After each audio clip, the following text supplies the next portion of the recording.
ਲੇਕਿਨ ਜਦੋਂ ਆਪਣੇ ਮਿਨਿਸਟਰ ਬਣਦੇ ਨੇ, ਹੈਲਥ ਮਿਨਿਸਟਰ ਬਣੇ ਹੁਣ ਆਪਣੇ ਜਿਹੜੇ ਮੌਜੂਦਾ ਨੇ, ਕੀ ਇਹਨਾਂ ਨੇ ਕੋਸ਼ਿਸ਼ ਨਹੀਂ ਕੀਤੀ ਹੋਏਗੀ ਸਮਝਣ ਦੀ ਕਿ ਮੈਂ ਪਹਿਲਾਂ ਸਮਝਾਂ ਕਿ ਪੂਰਾ ਸਿਸਟਮ ਕੰਮ ਕਿਵੇਂ ਕਰਦਾ ਹੈ? ਟਰੱਕ ਡਰਾਈਵਰ ਕਿ ਟਰੱਕ ਨੂੰ ਠੀਕ ਕਰਨ ਵਾਲਾ ਤੇ 7-8 ਸਾਲ ਕਹਿੰਦੇ ਆ ਉਹ ਸਾਊਥ ਕੋਰੀਆ 'ਚ ਰਹਿ ਗਏ ਆ, ਉੱਥੇ ਵੀ ਪਤਾ ਭਾਂਡੇ ਮਾਂਜੇ ਹੋਣੇ ਵਿੱਚ, ਹੋਰ ਸਾਊਥ ਕੋਰੀਆ 'ਚ ਕਿਹੜੇ ਡੀਸੀ ਲੱਗਿਆ ਹੋਣਾ ਵਿੱਚ ਜਿਹੜਾ ਹੈਗਾ ਮੰਤਰੀ। ਇਹ ਚਿੱਟੇ ਹੈਰਾਨੀ ਤਾਂ ਮੈਂ ਕੁੜਤੇ ਤੁਹਾਨੂੰ ਪਜਾਮੇ ਪਾਏ, ਨਾਲ 10-12 ਜਾਣਿਆਂ ਨੂੰ ਲਿਆ ਔਰ ਧਾਵਾ ਬੋਲ ਹਾਂ ਦਿੱਤਾ। ਨਾਲ ਮੀਡੀਆ ਲਿਆ ਤੇ ਫੋਟੋ ਖਿਚਾਈਆਂ ਤੇ ਬਾਹਰ ਲਾਤੀਆਂ, ਦੇਖੋ ਜੀ ਮੈਂ ਫਲਾਣੇ ਬੰਦੇ ਨੂੰ ਟੰਗ ਦਿੱਤਾ ਜੀ। ਫੋਟੋ ਕੋਲੇ ਬੰਦਾ ਹੈ ਕਿ ਮਿਨਿਸਟਰ ਜਿਹੜਾ ਡਾਇਰੈਕਟਰ ਨੂੰ ਨਾਲ ਲੈ ਕੇ ਚੱਲੇ, ਸਿਵਲ ਸਰਜਨ ਨੂੰ ਨਾਲ ਲੈ ਕੇ ਚੱਲੇ, ਲੋਕਲ ਐਸਐਮਓ ਨੂੰ ਨਾਲ ਲੈ ਕੇ ਚੱਲੇ, ਜੇ ਉੱਥੇ ਵੀ ਇਸ ਤੇ ਪ੍ਰਿੰਸੀਪਲ ਨੂੰ ਨਾਲ ਲੈ ਕੇ ਚੱਲਦੇ। ਪਰ ਉਹਨਾਂ ਨੂੰ ਪਤਾ ਹੁੰਦਾ ਕੁਛ ਤੇ ਤਾਂ ਸੀ ਨਾ, ਉਹ ਐਮਐਲਏ ਉੱਥੇ ਹੈਗੇ ਸੀਗੇ ਲੋਕਲ ਜੈਤੋ ਤੋਂ, ਉਹ ਐਮਐਲਏ ਦੀ ਤੇ ਇਹਨਾਂ ਦੀ ਪਹਿਲਾਂ ਵੀ ਜਿਹੜੀ ਹੈਗੀ ਆ ਉਹ ਕਾਲਾ ਮਾਲਾ ਜਿਹਾ ਹੋਇਆ ਸੀਗਾ ਵੀਸੀ ਹੋਣਾ ਦਾ, ਤੇ ਐਮਐਲਏ ਨੇ ਪਰਸਨਲ ਗ੍ਰਜ ਇਨਵੋਲਵਡ ਸੀ ਵਿੱਚ। ਪੰਜਾਬ ਦੇ ਕੋਲ ਫੰਡ ਨਹੀਂ ਹੈਗੇ ਹਸਪੀਟਲਸ ਨੂੰ ਦੇਣ ਦੇ ਲਈ, ਇਹੀ ਕਾਰਨ ਹੈ ਕਿ ਇੰਨੇ ਗੰਦੇ ਹਾਲਤ ਵਾਲੇ ਬਿਸਤਰਿਆਂ ਤੇ ਸਾਡੇ ਮਰੀਜ਼ਾਂ ਨੂੰ ਲਿਟਣਾ ਪੈ ਰਿਹਾ। ਲੋਕਾਂ 'ਚ ਅਵੇਅਰਨੈਸ ਨਹੀਂ ਹੈਗੀ। ਲੋਕ ਹੁਣ ਇਸ ਗੱਲ ਤੇ ਖੁਸ਼ ਹੋ ਜਾਣਗੇ ਕਿ ਸਾਡੇ ਹੈਲਥ ਮਿਨਿਸਟਰ ਨੇ ਵੀਸੀ ਘੇਰ ਲਿਆ। ਉਹ ਇਹ ਨਹੀਂ ਪੁੱਛਣਗੇ ਕਿ ਤੂੰ ਭਾਈ ਚੈੱਕ ਦੇ, ਅਸੀਂ ਨਵੇਂ ਗੱਦੇ ਲੈ ਕੇ ਆਉਣੇ ਹਸਪੀਟਲ 'ਚ, ਸਾਨੂੰ ਫੰਡ ਰਿਲੀਜ਼ ਕੀਤਾ ਜਾਵੇ। ਲੋਕ ਬੜੇ ਖੁਸ਼ ਨੇ ਜੀ, ਤੁਸੀਂ ਡਾਕਟਰ ਰਾਜ ਬਹਾਦਰ ਨੂੰ ਮੰਜੇ ਤੇ ਲਿਟਾ ਲਿਆ। ਬੇਸ਼ਰਮੀ ਤਾਂ ਇਹਨਾਂ ਦੀ ਇਹ ਸੀ ਕਿ ਅਸਲ 'ਚ ਉੱਥੇ ਮੰਤਰੀ ਨੂੰ ਲਿਟਾਉਣਾ ਚਾਹੀਦਾ ਸੀ। ਇਹ ਜਿਹੜਾ ਆਪਣਾ ਹੈਲਥ ਮਿਨਿਸਟਰ ਸੀਗਾ ਬਲਵੀਰ ਸਿੰਘ ਸਿੱਧੂ, ਉਹਦੇ ਗੱਲ 'ਚ ਨਾ ਇਹ ਫਸੀ ਹੋਈ ਸੀ, ਜੇ ਤੂੰ ਕੰਮ ਨਾ ਕੀਤਾ ਤੇ ਤੈਨੂੰ ਫਾਜ਼ਿਲਕਾ ਲਗਾਵਾਂਗੇ। ਹਰ ਇੱਕ ਡਾਕਟਰ ਨੂੰ ਇਹ ਗੱਲ ਕਰ, ਇਹਨੂੰ ਪੁੱਛੋ ਕਿ ਫਾਜ਼ਿਲਕਾ ਬੰਦੇ ਨਹੀਂ ਦਿੰਦੇ, ਮਤਲਬ ਪੈਸੇ ਸਾਰੇ ਜਿਹੜੇ ਹੈਗੇ ਉਹ ਸੈਂਟਰ ਗਵਰਨਮੈਂਟ ਤੋਂ ਆਉਣੇ। 60% ਉਹ ਦਿੰਦੀ ਹੈ ਗ੍ਰਾਂਟ ਜਿਹੜੀ ਹੈਗੀ ਹੈ। ਜੇ ਉਹ ਆਪਾਂ ਉਸਨੂੰ ਕਿਉਂਕਿ 40 ਆਪਣੀ ਤਾਂ ਪਾਉਂਦੇ ਹੀ ਨਹੀਂ, ਜੇ 60% ਉਹਨਾਂ ਦਾ ਮਾਈਨਸ ਕਰਦੇ ਨਾ ਤਾਂ ਅੱਗੇ ਹੈਲਥ ਡਿਪਾਰਟਮੈਂਟ ਇਜ਼ ਜ਼ੀਰੋ। ਇਹ ਇੱਕ ਦਵਾਈ ਇੱਕ ਗੋਲੀ ਨਹੀਂ ਦੇ ਪਾਉਣਗੇ ਵਿੱਚ। ਇੱਥੇ ਵੀ ਬਲਵੀਰ ਜੀ ਮੈਂ ਤੁਹਾਨੂੰ ਹੋਰ ਐਡ ਅਪ ਕਰ ਦੇਵਾਂ ਕਿ ਇਹਨਾਂ ਨੇ ਬਹੁਤੇ ਸਾਰੇ ਪੈਸੇ ਜਿਹੜੇ ਹੈਗੇ ਆ ਉਹ ਨੈਸ਼ਨਲ ਹੈਲਥ ਮਿਸ਼ਨ ਦੇ ਵਿੱਚੋਂ ਲੈਣ ਦੀ ਕੋਸ਼ਿਸ਼ ਕਰਨੀ ਹੈ। ਜਿਹੜਾ ਉਹ 60% ਗ੍ਰਾਂਟ ਆਉਂਦੀ ਹੈ ਉਹਦਾ ਵੱਖਰਾ ਡਿਫਾਈਨ ਕੀਤਾ ਹੁੰਦਾ ਹੈ ਕਿ ਤੁਸੀਂ ਇਸ ਐਕਟੀਵਿਟੀ ਵਾਸਤੇ ਯੂਜ਼ ਕਰਨੇ ਨੇ, ਤੁਸੀਂ ਇਸ ਐਕਟੀਵਿਟੀ ਵਾਸਤੇ ਯੂਜ਼ ਕਰਨੇ ਨੇ। ਇਹਨਾਂ ਦੇ ਕੋਲ ਮੁਹੱਲਾ ਕਲੀਨਿਕ ਦੀ ਤਾਂ ਕੋਈ ਪ੍ਰੋਵੀਜ਼ਨ ਹੀ ਨਹੀਂ ਹੈ ਨੈਸ਼ਨਲ ਹੈਲਥ ਮਿਸ਼ਨ ਦੇ ਵਿੱਚ। ਤਾਂ ਤੁਸੀਂ ਜਦੋਂ ਉਹਨਾਂ ਦਾ ਫੰਡ ਇਹਨਾਂ ਨੇ ਯੂਜ਼ ਕਰਨਾ, ਫਿਰ ਉਹਨਾਂ ਨੇ ਫੰਡ ਭੇਜਣਾ ਨਹੀਂ, ਫਿਰ ਇਹਨਾਂ ਨੇ ਇਲਜ਼ਾਮ ਸੈਂਟਰ ਗਵਰਨਮੈਂਟ ਤੇ ਲਾ ਦੇਣਾ। ਜਦੋਂ ਤੁਸੀਂ ਬੰਦੇ ਨੂੰ ਪੈਸੇ ਲੈਂਦੇ ਨੂੰ ਫੜ ਲਿਆ ਕਿ ਆਪਣੇ ਮੁਲਾਜ਼ਮਾਂ ਕੋਲੋਂ ਬੰਦੇ ਪੈਸੇ ਲੈਂਦਾ, ਤੁਸੀਂ ਉਸ ਤੇ ਐਕਸ਼ਨ ਕਿਉਂ ਨਹੀਂ ਕਰਦੇ? ਬਦਲੀ ਕੋਈ ਕ੍ਰਾਈਟੇਰੀਆ ਨਹੀਂ ਹੁੰਦਾ। ਬਦਲੀ ਕਿਹੜੀ ਸਜ਼ਾ ਹੁੰਦੀ ਹੈ ਵੀ? ਬਦਲੀ ਕੋਈ ਸਜ਼ਾ ਥੋੜੀ ਹੈ ਕੁਝ ਵੀ। ਤੁਸੀਂ ਰਿਕਾਰਡ ਦੇ ਵਿੱਚ ਤੁਸੀਂ ਬੰਦਿਆਂ ਨੂੰ ਫੜ ਲਿਆ ਕਿ ਇਹ ਬੰਦੇ ਨੇ ਪੈਸੇ ਲਏ ਆ, ਇਸ ਬੰਦੇ ਨੇ ਕਰਪਸ਼ਨ ਕੀਤੀ ਹੈ, ਤੁਸੀਂ ਉਸ ਤੇ ਐਕਸ਼ਨ ਕਿਉਂ ਨਹੀਂ ਕਰਦੇ? ਕੌਣ ਜ਼ਿੰਮੇਵਾਰ ਹੈ ਉਸ ਵਾਸਤੇ? ਉਹਦੇ ਵਾਸਤੇ ਫਿਰ ਡਾਕਟਰ ਵੀ ਜ਼ਿੰਮੇਵਾਰ ਹੋਏਗਾ। ਫਿਰ ਡਾਕਟਰ ਰਾਜ ਬਹਾਦਰ ਨੂੰ ਜੁੱਤੀਆਂ ਮਾਰੋਗੇ ਵਿੱਚ ਜਿਹੜੀਆਂ ਹੈਗੀਆਂ ਨੇ ਲੋਕ। ਇਹ ਲੋਕ ਵੀ ਇਸ ਗੱਲ ਦਾ ਜਵਾਬ ਦੇਣ, ਜਾਂ ਇਹੀ ਮੰਤਰੀ ਜਵਾਬ ਦੇ ਦੇਵੇ? ਇਸੇ ਮੰਤਰੀ ਦੇ ਟੈਂਡਰ ਦੇ ਵਿੱਚ ਹੋਇਆ। ਮੈਂ ਮਨਵੀਰ ਕੌਰ ਸਵਾਗਤ ਕਰਦੀ ਹਾਂ ਆਪਣੇ ਦਰਸ਼ਕਾਂ ਦੋਸਤਾਂ ਦਾ। ਅੱਜ ਮੇਰੇ ਨਾਲ ਇਸ ਸੋਸ਼ਲ ਡਾਇਲੌਗ ਦੇ ਵਿੱਚ ਨੇ ਡਾਕਟਰ ਦਲੇਰ ਸਿੰਘ ਮੁਲਤਾਨੀ, ਜਿਹੜੇ ਖੁਦ ਮੈਡੀਕਲ ਫੈਟਰਨਿਟੀ ਰਹੇ ਨੇ, ਆਪਣੇ ਅੱਜ ਵੀ ਨੇ ਬਹੁਤ ਹੀ ਐਕਟਿਵ ਭੂਮਿਕਾ ਆਪਣੀ ਨਿਭਾ ਰਹੇ ਨੇ। ਪੰਜਾਬ ਦੀਆਂ ਹੈਲਥ ਸਰਵਿਸਿਜ਼ ਪੰਜਾਬ ਦੇ ਵਿੱਚ ਵੋਲੰਟਰੀ ਬੇਸਿਸ ਤੇ ਦੇ ਰਹੇ ਨੇ। ਅੱਜ ਦੀ ਜਿਹੜੀ ਚਰਚਾ ਆ ਉਹਦਾ ਕਰਨ ਦਾ ਸੰਦਰਭ ਪੈਦਾ ਹੁੰਦਾ ਜਦੋਂ ਪੰਜਾਬ ਦੇ ਹੈਲਥ ਮਿਨਿਸਟਰ ਦਾ ਵਿਵਾਦ ਜਿਹੜਾ ਆ ਰਾਜ ਬਹਾਦਰ ਜੀ ਜਿਹੜੇ ਵੀਸੀ ਨੇ ਉਹਨਾਂ ਦੇ ਨਾਲ ਸ਼ੁਰੂ ਹੁੰਦਾ। ਅੱਜ ਦੀ ਚਰਚਾ ਦਾ ਮੇਨ ਸੈਂਟਰਲ ਆਈਡੀਆ ਆਪਣਾ ਇਹੀ ਰਹੇਗਾ ਕਿ ਸਿਆਸੀ ਲੋਕਾਂ ਦੀ ਦਖਲਅੰਦਾਜ਼ੀ ਮੈਡੀਕਲ ਇੰਸਟੀਟਿਊਸ਼ਨਸ ਦੇ ਵਿੱਚ ਕਿੰਨੀ ਕੁ ਲਾਜ਼ਮੀ ਹੈ, ਜਾਂ ਇਹਦੀਆਂ ਕੀ ਕੰਪਲਿਕੇਸ਼ਨਸ, ਕੀ ਇਹਦੇ ਪ੍ਰੋਜ਼ ਐਂਡ ਕੌਨਸ ਹੈ। ਸਭ ਤੋਂ ਪਹਿਲਾਂ ਮੈਂ ਸਵਾਗਤ ਕਰਦੀ ਹਾਂ ਡਾਕਟਰ ਦਲੇਰ ਸਿੰਘ ਮੁਲਤਾਨੀ ਹੁਣਾਂ ਦਾ। Sir, thank you so much for the time. ਤੁਸੀਂ ਵੀ ਹੰਡਾਇਆ ਆ ਵੈਸੇ ਪੋਲੀਟੀਕਲ ਜਿਹੜੀ ਦਖਲਅੰਦਾਜ਼ੀ ਤੁਹਾਡੇ ਟਾਈਮ ਦੇ ਵਿੱਚ ਵੀ ਰਹੀ ਹੈ। ਮੈਂ ਇਸ ਚੀਜ਼ ਤੇ ਆਉਣ ਤੋਂ ਪਹਿਲਾਂ ਕਿ ਇਹ ਦਖਲਅੰਦਾਜ਼ੀ ਹੋਣੀ ਚਾਹੀਦੀ ਹੈ ਕਿ ਨਹੀਂ, ਮੈਂ ਸਿੱਧਾ ਜਿਹਾ ਸਵਾਲ ਪੁੱਛਣਾ ਚਾਹੁੰਦੀ ਹਾਂ ਕਿ ਜਦੋਂ ਤੁਹਾਡੇ ਸਾਹਮਣੇ ਪਹਿਲੀ ਉਹ ਵੀਡੀਓ ਆਈ ਕਿ ਪੰਜਾਬ ਦੇ ਮੌਜੂਦਾ ਹੈਲਥ ਮਿਨਿਸਟਰ ਨੇ, ਜਿਹੜੇ ਉੱਥੋਂ ਦੇ ਵੀਸੀ ਬਾਬਾ ਫਰੀਦ ਯੂਨੀਵਰਸਿਟੀ ਦੇ ਨੇ, ਉਹਨਾਂ ਦੇ ਨਾਲ ਜਿਸ ਤਰ੍ਹਾਂ ਦਾ ਬਿਹੇਵੀਅਰ ਹੋਇਆ, ਤੁਹਾਨੂੰ ਹੈਰਾਨੀ ਹੋਈ ਕਿ ਤੁਹਾਨੂੰ ਲੱਗਾ ਕਿ ਇਟਸ ਵੈਰੀ ਨਾਰਮਲ ਇਨ ਪੰਜਾਬ? ਨਹੀਂ, ਮੇਰੇ ਕਹਿਣ ਦਾ ਮਤਲਬ ਹੈਰਾਨੀ ਤੱਕ ਤੁਸੀਂ ਮਨਵੀਰ ਜੀ ਕਿਹਾ, ਇਹ ਗੱਲ ਹੈਰਾਨ ਕਰਨ ਬਾਰੇ ਨਹੀਂ, ਕਿਉਂਕਿ ਉਹਦਾ ਕਾਰਨ ਸਭ ਤੋਂ ਵੱਡਾ ਹੈਗਾ ਕਿ ਇਹ ਜਿਹੜੇ ਪੋਲੀਟੀਕਲ ਲੀਡਰਸ ਨੇ, ਜਿਸ ਢੰਗ ਦੇ ਨਾਲ ਇਹ ਦਫ਼ਤਰਾਂ ਦੇ ਵਿੱਚ ਜਾ ਕੇ ਤੇ ਇਹਨਾਂ ਨੂੰ ਨੌਲੇਜ ਹੁੰਦੀ ਨਹੀਂ, ਕੋਈ ਇਨਫੋਰਮੇਸ਼ਨ ਨਹੀਂ ਹੁੰਦੀ, ਤੇ ਜਿਸ ਤਰ੍ਹਾਂ ਦੀ ਇਹ ਇੰਟਰਫੇਰੈਂਸ ਕਰਦੇ ਨੇ ਜਾਂ ਲੋਕਾਂ ਦੇ ਵਿੱਚ ਆਪਣੇ ਆਪ ਨੂੰ ਪ੍ਰੈਜ਼ੈਂਟ ਕਰਨ ਦੀ ਕੋਸ਼ਿਸ਼ ਕਰਦੇ ਨੇ, ਉਹਦੇ ਨਾਲ ਪੰਜਾਬ ਹੈਲਥ ਸਿਸਟਮ ਜਿਹੜਾ ਹੈਗਾ ਉਹ 1987 'ਚ ਮੈਂ ਨੌਕਰੀ ਜੁਆਇਨ ਕੀਤੀ ਸੀ, ਤੇ ਅੱਜ ਤੱਕ ਉਹ ਨਿਘਾਰ ਵਾਲੇ ਪਾਸੇ ਗਿਆ, ਉਹ ਥੱਲੇ ਨੂੰ ਹੀ ਜਾਈ ਜਾ ਰਿਹਾ। ਜਿਸ ਤਰ੍ਹਾਂ ਕੋਈ ਗ੍ਰਾਫ ਉੱਪਰ ਨੂੰ ਜਾਂਦਾ, ਇਹਨਾਂ ਦਾ ਗ੍ਰਾਫ ਨੀਚੇ ਆ ਰਿਹਾ। ਅੱਜ ਜਿਹੜੀ ਇਹ ਘਟਨਾ ਵਾਪਰੀ ਹੈ ਜੋ ਬਾਬਾ ਫਰੀਦ ਯੂਨੀਵਰਸਿਟੀ ਦੇ ਵਿੱਚ ਔਰ ਵਾਈਸ ਚਾਂਸਲਰ ਦੇ ਨਾਲ, ਮੈਨੂੰ ਹੈਰਾਨੀ ਦੇ ਨਾਲ ਇਹ ਗੱਲ ਕਹਾਂਗਾ ਕਿ ਦੁੱਖ ਬਹੁਤ ਜ਼ਿਆਦਾ। ਹੈਰਾਨੀ ਇਸ ਕਰਕੇ ਘੱਟ ਹੋਈ ਕਿਉਂਕਿ ਇਹ ਪਹਿਲਾਂ ਵੀ ਕਰਦੇ ਆ ਇਸ ਤਰ੍ਹਾਂ, ਪਰ ਇੱਕ ਵੀਸੀ ਦੇ ਨਾਲ ਇੱਕ ਹੈਲਥ ਮਿਨਿਸਟਰ ਦਾ ਜੋ ਉੱਥੇ ਇੰਸੀਡੈਂਸ ਹੋਇਆ ਉਹ ਕਿਸੇ ਵੀ ਹਾਲਤ ਦੇ ਵਿੱਚ ਉਹ ਐਕਸੈਪਟੇਬਲ ਨਹੀਂ ਹੈ, ਖਾਸ ਕਰਕੇ ਸਪੈਸੀਫਿਕਲੀ ਮੈਡੀਕਲ ਫਰਟਰਨਿਟੀ ਨੂੰ, ਕਿਉਂਕਿ ਇਹਦੇ ਵੀ ਮਨਵੀਰ ਜੀ ਦੋ ਪਾਰਟ ਨੇ। ਇੱਕ ਹੈਗਾ doctor Raj Bahadur as a individual ਜਾਂ ਐਜ਼ ਏ ਡਾਕਟਰ, ਉਹ ਇੱਕ ਵੱਖਰਾ ਇਸ਼ੂ ਹੈ। ਡਾਕਟਰ ਰਾਜ ਬਹਾਦਰ ਵੀਸੀ ਦੇ ਤੌਰ ਤੇ ਜਦੋਂ ਆਪਾਂ ਉਸ ਗੱਲ ਦੀ ਡਿਸਕਸ਼ਨ ਕਰਾਂਗੇ ਫਿਰ ਆਪਾਂ ਬਿਲਕੁਲ ਡਿਫਰੈਂਟ ਹੋ ਜਾਵਾਂਗੇ, ਜਾਂ ਆਪਾਂ ਨੂੰ ਦੋਨਾਂ ਗੱਲਾਂ ਨੂੰ ਵੱਖਰਾ ਵੱਖਰੇ ਢੰਗ ਦੇ ਨਾਲ ਸਮਝਣਾ ਪਏਗਾ, ਤਾਂ ਅਸੀਂ ਕਿਸੇ ਕੰਕਲੂਜਨ ਤੇ ਪਹੁੰਚਾਂਗੇ। ਨਹੀਂ ਤਾਂ ਫਿਰ ਹੁੰਦਾ ਕੀ ਹੈ ਕਿ ਮੈਂ ਦੇਖਿਆ ਸੋਸ਼ਲ ਮੀਡੀਆ ਦੇ ਉੱਤੇ ਬਹੁਤ ਸਾਰੇ ਲੋਕ ਇਸ ਤਰ੍ਹਾਂ ਦੇ ਹੈਗੇ ਆ ਜਿਹੜੇ ਇਮੋਸ਼ਨਲ ਜੇ ਹੋ ਕੇ ਗੱਲ ਕਰ ਰਹੇ ਨੇ, ਕਿਉਂਕਿ ਜਦੋਂ ਆਪਾਂ ਕੋਈ ਗੱਲ ਜਿਹੜੀ ਹੈਗੀ ਹੈ ਉਸ ਨੂੰ ਇਮੋਸ਼ਨਲ ਹੋ ਕੇ ਕਰਾਂਗੇ ਤਾਂ ਵਰਡ ਯੂਜ਼ ਹੁੰਦਾ ਹੈ ਕਿ ਇਮੋਸ਼ਨਸ ਡਿਫਾਈ ਆਲ ਦਾ ਲੌਜਿਕਸ। ਤੋ ਇਸ ਕਰਕੇ ਜੇ ਤੁਸੀਂ ਲੌਜੀਕਲ ਹੋਣਾ ਤਾਂ ਫਿਰ ਆਪਾਂ ਗੱਲ ਨੂੰ ਸਮਝਣਾ ਪਏਗਾ। ਵੀਸੀ ਦੀ ਇੱਕ ਐਸੀ ਪੋਸਟ ਹੈਗੀ ਹੈ ਜਿਹੜੀ ਈਵਨ ਮਿਨਿਸਟਰ ਤੋਂ ਵੀ ਥੋੜੀ ਉੱਪਰ ਮੰਨੀ ਜਾਏਗੀ। ਉਹ ਇੱਕ ਵੱਖਰੀ ਗੱਲ ਹੈ ਕਿ ਇਲੈਕਟਡ ਮੈਂਬਰ ਹੈਗੇ ਆ, ਉਹ ਇਲੈਕਟਡ ਮੈਂਬਰ ਦੇ ਵੱਲੋਂ ਇੱਕ ਸਿਲੈਕਟਡ ਮੈਂਬਰ ਹੈਗੇ ਆ ਵਿੱਚ ਜਿਹੜੇ ਵੀਸੀ ਹੈਗੇ ਆ। ਸੋ ਇਹਨਾਂ ਦੋਨਾਂ ਗੱਲਾਂ ਦੇ ਵਿੱਚ ਫਰਕ ਹੈਗਾ ਵਿੱਚ, ਭਾਵੇਂ ਉਹ ਪੋਲੀਟੀਕਲ ਜਿਹੜਾ ਸਿਸਟਮ ਹੈਗਾ ਉਸ ਨੇ ਉਹਨਾਂ ਨੂੰ ਸਿਲੈਕਟ ਕੀਤਾ ਹੁੰਦਾ, ਲੇਕਿਨ ਇਹ ਪੋਲੀਟੀਕਲ ਸਿਸਟਮ ਇਲੈਕਟਡ ਹੈਗਾ ਬਾਈ ਦਾ ਪੀਪਲ। ਸੋ ਇਸ ਕਰਕੇ ਲੋਕਾਂ ਦੀ ਸਿੰਪਥੀ ਕੰਪੈਰੇਟਿਵਲੀ ਥੋੜੀ ਇਲੈਕਟਡ ਬੰਦਿਆਂ ਦੇ ਨਾਲ ਜ਼ਿਆਦਾ ਹੁੰਦੀ ਹੈ ਤੇ ਸਿਲੈਕਟਡ ਬੰਦਿਆਂ ਦੇ ਨਾਲ ਕੰਪੈਰੇਟਿਵਲੀ ਘੱਟ ਹੈਗੀ ਹੈ। ਅੱਜ ਜਿੱਥੇ ਅਸੀਂ ਵੈਸੇ ਵੀ ਖੜੇ ਆ ਉੱਥੇ ਨਾ ਜਿਹੜਾ ਸਾਡਾ ਮੈਡੀਕਲ ਪ੍ਰੋਫੈਸ਼ਨ ਹੈਗਾ ਉਹ ਕੰਪੈਰੇਟਿਵਲੀ ਥੋੜਾ ਡਾਊਨ ਹੈ। ਡਾਊਨ ਇਨ ਦੀ ਸੈਂਸ ਇਸ ਕਰਕੇ ਹੈਗਾ ਕਿ ਉਹਦੇ ਮਲਟੀਪਲ ਰੀਜ਼ਨਸ ਹੋ ਗਏ ਕਿ ਕਾਸਟ ਆਫ ਲਿਵਿੰਗ ਬਹੁਤ ਜ਼ਿਆਦਾ ਵਧੀ ਹੈ, ਫਿਰ ਕਾਸਟ ਆਫ ਮੈਡੀਕਲ ਸਾਇੰਸ ਜਿਹੜੀ ਹੈਗੀ ਉਹ ਬਹੁਤ ਜ਼ਿਆਦਾ ਵਧੀ ਹੈ। ਮੈਡੀਕਲ ਸਾਇੰਸ ਬਹੁਤ ਤਰੱਕੀ ਕਰ ਚੁੱਕੀ ਹੈ, ਕਰੋੜਾਂ ਰੁਪਏ ਦੀਆਂ ਅਰਬਾਂ ਰੁਪਏ ਦੀਆਂ ਮਸ਼ੀਨਾਂ ਆਉਂਦੀਆਂ ਨੇ ਜਿਹੜੀਆਂ ਤੁਸੀਂ ਯੂਜ਼ ਕਰਨੀਆਂ ਹੁੰਦੀਆਂ ਨੇ, ਵਿੱਚ ਕਰੋੜਾਂ ਅਰਬਾਂ ਰੁਪਏ ਦਾ ਸੈਟਅਪ ਹੈ। ਤੇ ਲੋਕ ਅਜੇ ਤੱਕ ਵੀ ਨਾ ਉੱਥੇ ਹੀ ਬੈਠੇ ਹੋਏ ਆ ਵੀ ਜਿਵੇਂ ਅਸੀਂ ਸ਼ਾਇਦ ਗੁਰਦੁਆਰੇ ਮੰਦਰ ਮਸੀਤ ਜਾ ਕੇ ਇਲਾਜ ਕਰਾ ਕੇ ਤੇ ਦੇਸੀ ਜਿਹੇ ਬੰਦੇ ਕੋਲੋਂ ਇਲਾਜ ਕਰਾ ਕੇ ਆਏ ਆ ਨਾ, ਉਹਦੇ ਹਿਸਾਬ ਨਾਲ ਮਿਹਨਤੀ ਕਰਦੇ ਆ। ਜਿਵੇਂ ਆਪਾਂ ਦੇਖਿਆ ਕਿ ਕਈ ਲੋਕ ਜਿਹੜੇ ਹੈਗੇ ਨੇ ਉਹ 5 ਸਟਾਰ 'ਚ ਹੋਟਲ 'ਚ ਖਾਣਾ ਖਾਣ ਜਾਂਦੇ ਨੇ ਤੇ ਫਿਰ ਢਾਬੇ 'ਚ ਜਾਂਦੇ, ਜਾਂ ਢਾਬੇ 'ਚ ਤਾਂ ਮੈਨੂੰ ਜਿਹੜਾ ਹੈਗਾ 15 ਰੁਪਏ ਦੀ ਦਾਲ ਮਿਲ ਗਈ ਸੀ, ਆਹ ਦੇਖੋ 5 ਸਟਾਰ ਦੇ ਵਿੱਚ ਜਿਹੜੀ 150 ਰੁਪਏ ਦੀ ਮਿਲ ਗਈ। ਸੋ ਇਸ ਗੱਲ ਨੂੰ ਨਾ ਜਿੰਨੀ ਦੇਰ ਤੱਕ ਆਪਾਂ ਸਮਝਦੇ ਨਹੀਂ ਉਨੀ ਦੇਰ ਤੱਕ ਆਪਾਂ ਨੂੰ ਸਮਝ ਨਹੀਂ ਲੱਗਦੀ, ਆਪਾਂ ਇਮੋਸ਼ਨਲ ਜਿਹੇ ਹੋ ਕੇ ਗੱਲਾਂ ਕਰੀ ਜਾਂਦੇ। ਜਿਹੜਾ ਸਵਾਲ ਤੁਸੀਂ ਸਪੈਸੀਫਿਕ ਪੁੱਛਿਆ ਹੈ ਉਸ ਦੇ ਵਿੱਚ ਜਦੋਂ ਫਸਟ ਟਾਈਮ ਮੈਂ ਜਿਹੜੀ ਹੈਗੀ ਹੈ ਇਹ ਵੀਡੀਓ ਦੇਖੀ ਹੈ ਤਾਂ ਮੈਨੂੰ ਬਹੁਤ ਹੀ ਦੁੱਖ ਹੋਇਆ ਇਸ ਗੱਲ ਦਾ ਕਿ ਇੱਕ ਮੰਤਰੀ ਜਿਹੜਾ ਬੀਸੀ ਦੇ ਨਾਲ ਗੱਲ ਕਰ ਰਿਹਾ, ਔਰ ਤੁਸੀਂ ਦੇਖਿਆ ਕਿ ਕਈ ਲੋਕਾਂ ਨੇ ਇਦਾਂ ਇੰਟਰਪ੍ਰੀਟ ਕੀਤਾ, ਉਹਨਾਂ ਨੇ ਕਿਹੜਾ ਉਹਨਾਂ ਨੂੰ ਕਿਹਾ ਨਹੀਂ ਇਸ ਤਰ੍ਹਾਂ ਨਹੀਂ ਸੀਗਾ, ਉਹਨੂੰ ਕਹਿੰਦੇ ਬੁਲਾਓ ਜੀ ਬੁਲਾਓ, ਇਹਨੂੰ ਅੰਦਰ ਬੁਲਾਓ ਜੀ, ਹਾਂਜੀ ਲੇਟ ਇੱਥੇ।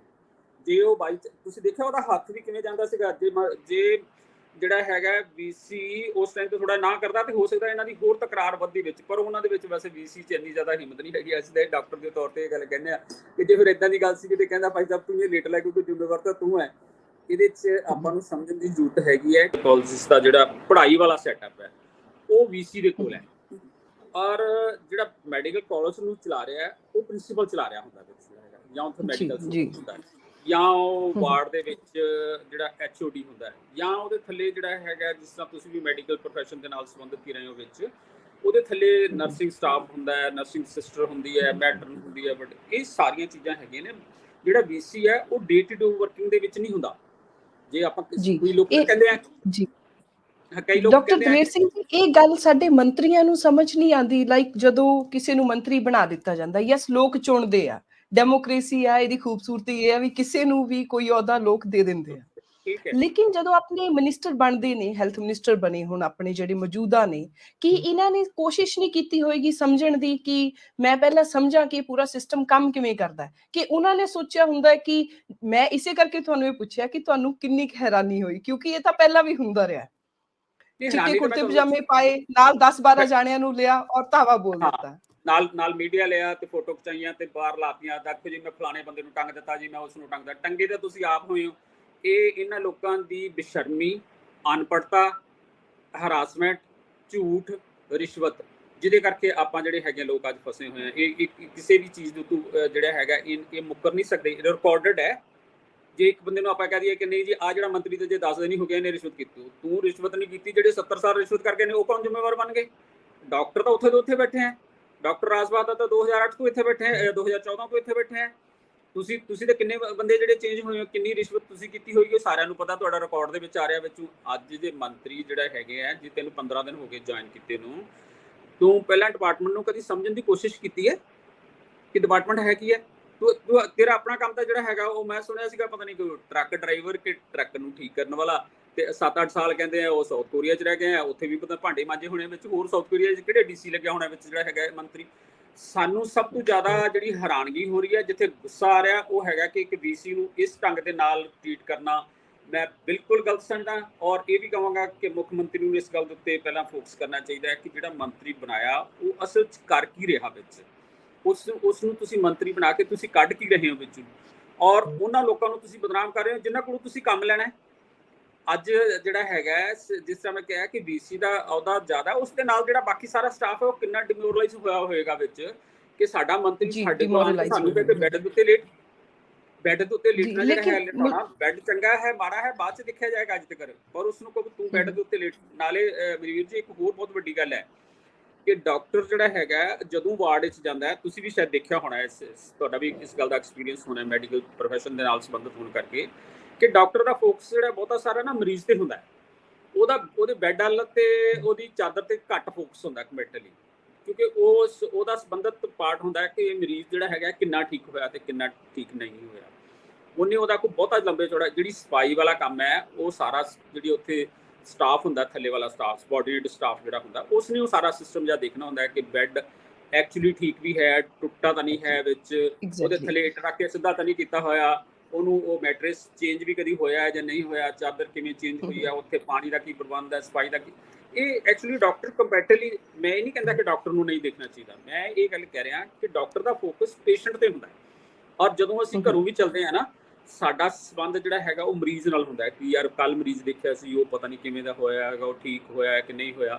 ਮੈਂ ਇਹ ਥੋੜੀ ਘਰੋਂ ਦੇਖ ਕੇ ਚੱਲਦਾ ਕਿ ਯਾਰ ਕੱਲ ਉੱਥੇ ਬੈੱਡ 2 ਲੱਗੇ ਸੀ, ਅੱਜ 3 ਲੱਗੇ ਹੋਣੇ ਚਾਹੀਦੇ ਆ, ਉੱਥੇ 1 ਲੱਗਿਆ ਹੋਣਾ ਚਾਹੀਦਾ, ਚਾਦਰ ਚਿੱਟੀ ਹੋਣੀ ਚਾਹੀਦੀ। ਮੇਰਾ ਇਹਦੇ ਨਾਲ ਕੋਈ, ਮੇਰੇ ਦਿਮਾਗ 'ਚ ਨਹੀਂ ਹੁੰਦਾ ਅਸਲ ਦੇ ਵਿੱਚ। ਦੂਸਰੀ ਗੱਲ ਇਹ ਹੈ ਵਾਰਡ ਮੈਨੇਜ ਕਰਨਾ ਡਾਕਟਰ ਦਾ ਕੰਮ ਨਹੀਂ ਹੈਗਾ, ਕੰਪੈਰੇਟਿਵਲੀ ਉਹਦਾ ਕੰਮ ਨਹੀਂ ਹੈ। ਦੂਸਰੀ ਗੱਲ ਹੈਗੀ ਹੈ ਕਿ ਵੀਸੀ ਦਾ ਤਾਂ ਕੰਮ ਹੀ ਨਹੀਂ ਹੈ ਡੇ ਟੂ ਡੇ ਵਰਕਿੰਗ ਦੇ ਵਿੱਚ। ਐਗਜ਼ੈਕਟਲੀ, ਜਦੋਂ ਤੁਹਾਡਾ ਕੰਮ ਹੀ ਨਹੀਂ ਹੈ ਡੇ ਟੂ ਡੇ ਵਰਕਿੰਗ ਦੇ ਵਿੱਚ, ਫਿਰ ਤੁਸੀਂ ਉਸ ਨੂੰ ਬਦਨਾਮ ਕਿਵੇਂ ਕਰ ਸਕਦੇ ਹੋ? ਔਰ ਮੈਂ ਹੀ ਇਸੇ ਗੱਲ ਹੀ ਤੁਹਾਡੀ ਗੱਲ ਕਹਿਣ ਲੱਗਿਆ ਸੀਗਾ ਕਿ ਹੈਰਾਨਗੀ ਵਾਲਾ ਪਾਰਟ ਤਾਂ ਥੋੜਾ ਦੂਰ ਸੀਗਾ, ਸਾਨੂੰ ਦੁੱਖ ਹੀ ਇੰਨਾ ਜ਼ਿਆਦਾ ਹੋਇਆ, ਗੁੱਸਾ ਹੀ ਇੰਨਾ ਜ਼ਿਆਦਾ ਆ ਰਿਹਾ ਸੀਗਾ ਕਿ ਯਾਰ ਇਹ ਬੰਦੇ ਜਿਹੜੇ ਹੈਗੇ ਨੇ ਕਿਸ ਲੈਵਲ ਦੇ ਬੰਦੇ ਨੇ ਜਿਨ੍ਹਾਂ ਨੂੰ ਲੋਕਾਂ ਨੇ ਇਲੈਕਟ ਕੀਤਾ ਹੈ। ਗੁੱਸਾ ਉਸ ਗੱਲ ਤੇ ਵੀ ਡਬਲ ਆਉਂਦਾ ਹੈ ਕਿ ਕਿਸ ਲੈਵਲ ਦੇ ਬੰਦੇ ਨੇ ਜਿਨ੍ਹਾਂ ਨੂੰ ਲੋਕਾਂ ਨੇ ਇਲੈਕਟ ਕੀਤਾ ਹੈ, ਤੇ ਇੱਕ ਹੈਲਥ ਸਰਵਿਸਿਜ਼ ਜਿਹੜੀਆਂ ਹੈਗੀਆਂ ਨੇ ਜਿਹੜੀਆਂ ਬਹੁਤ ਜ਼ਰੂਰੀ ਸਮਝੀਆਂ ਜਾਂਦੀਆਂ ਨੇ, ਕਿਉਂਕਿ ਸਿਸਟਮ ਜਿਹੜਾ ਦੋ ਚੀਜ਼ਾਂ ਤੇ ਮੇਨ ਚੱਲਦਾ ਹੈ, ਐਜੂਕੇਸ਼ਨ ਫਸਟ ਆਏਗੀ ਐਂਡ ਹੈਲਥ ਸੈਕੰਡ ਪਾਰਟ ਉਹਦੇ 'ਚ। ਇੱਥੇ ਤਾਂ ਐਜੂਕੇਸ਼ਨ ਵੀ ਫਸਟ ਹੈ ਕਿਉਂਕਿ ਮੈਡੀਕਲ ਐਜੂਕੇਸ਼ਨ ਦੇ ਨਾਲ ਸੰਬੰਧਿਤ ਗੱਲ ਹੈਗੀ ਹੈ, ਸੋ ਇਹ ਇੱਥੇ ਤਾਂ ਡਬਲ ਹੈ, ਉਹ ਡਬਲ ਐਜੂਕੇਸ਼ਨ ਵੀ ਤੇ ਹੈਲਥ ਵੀ। ਤੁਸੀਂ ਉਸੇ ਨੂੰ ਬਦਨਾਮ ਕਰਨ ਲੱਗੇ, ਤੁਸੀਂ ਦੱਸੋ ਤੁਸੀਂ ਜਿਹੜਾ ਹੈਗਾ ਸਿਸਟਮ ਨੂੰ ਕਿਵੇਂ ਚਲਾਓ? ਜੀ ਡਾਕਟਰ ਮੁਲਤਾਨੀ ਜੀ, ਜਦੋਂ ਮਿਨਿਸਟਰ ਐਵੇਂ ਰੇਡ ਕਰਨ ਆਉਂਦੇ ਨੇ, ਇਹ ਕੋਈ ਪਹਿਲੀ ਵਾਰ ਤਾਂ ਆਏ ਨਹੀਂ ਜੋੜਾ ਮਾਜਰਾ ਜੀ, ਇਸ ਤੋਂ ਪਹਿਲੇ ਵਾਲੇ ਵੀ ਆਉਂਦੇ ਰਹੇ ਹੋਣੇ, ਲੇਕਿਨ ਇੱਥੇ ਤੁਹਾਨੂੰ ਨਹੀਂ ਲੱਗਦਾ ਕਿ ਜਿਹੜੇ ਹੈਲਥ ਸੈਕਟਰੀ ਹੁੰਦੇ ਨੇ ਜਾਂ ਜਿਹੜਾ ਆਪਣਾ ਐਡਮਿਨਿਸਟ੍ਰੇਟਿਵ ਸਟਾਫ ਆ, ਜਿਹੜਾ ਬਿਊਰੋਕਰੇਟਸ ਆ, ਉਹਨਾਂ ਦੀ ਜ਼ਿੰਮੇਵਾਰੀ ਬਣਦੀ ਹੈ to teach the protocols minister ਸਾਹਿਬ ਨੂੰ। ਮਿਨਿਸਟਰ ਸਾਹਿਬ ਦੇ ਨਾਲ ਜੇ ਤੁਸੀਂ ਦੇਖਿਆ ਹੋਏਗਾ ਨਾ, ਉਹਨਾਂ ਦੇ ਨਾਲੋਂ, ਉਹਨਾਂ ਦਾ ਚਲੋ ਉਹਨਾਂ ਕੋਲ ਅਹੁਦਾ ਆ, ਸੰਵਿਧਾਨਿਕ ਅਹੁਦਾ ਹੈ ਹੁਣ, ਪਰ ਜਿਹੜੇ ਉਹਨਾਂ ਦੇ ਨਾਲ ਦੇ ਲੋਕ ਸੀ ਉਹ ਥੋੜਾ ਜਿਹਾ ਪੰਪ ਮਾਰ ਰਹੇ ਸੀ, ਥੋੜਾ ਜਿਹਾ ਇੱਕ ਮਾਹੌਲ ਸੀਗਾ ਜਿਹਨੇ ਕਰਕੇ ਜ਼ਿਆਦਾ ਮਾਹੌਲ ਖਰਾਬ ਹੋਇਆ। ਲੀਡਰ ਸਾਹਿਬ ਵੀ ਥੋੜੇ ਤੌਰ ਦੇ ਵਿੱਚ ਆ ਗਏ, ਜਿੱਦਾਂ ਉਹਨਾਂ ਨੂੰ ਇਸ ਚੀਜ਼ ਦੀ ਥੋੜੀ ਈਗੋ ਚੜ ਗਈ ਕਿ ਹਾਂ ਆਈ ਕੈਨ ਹੈਂਡਲ, ਮੈਂ ਗੱਲ ਕਰ ਰਿਹਾ ਆ। ਤੁਸੀਂ ਇੱਕ ਹੋਰ ਵੀਡੀਓ ਦੇਖੀ ਹੋਏਗੀ ਜਿਹੜੀ ਪਾਰਕ 'ਚ ਘਾਹ ਲਾਉਣ ਤੇ ਵੀ ਟੋਕਿਆ ਜਾ ਰਿਹਾ ਵੀਸੀ ਨੂੰ।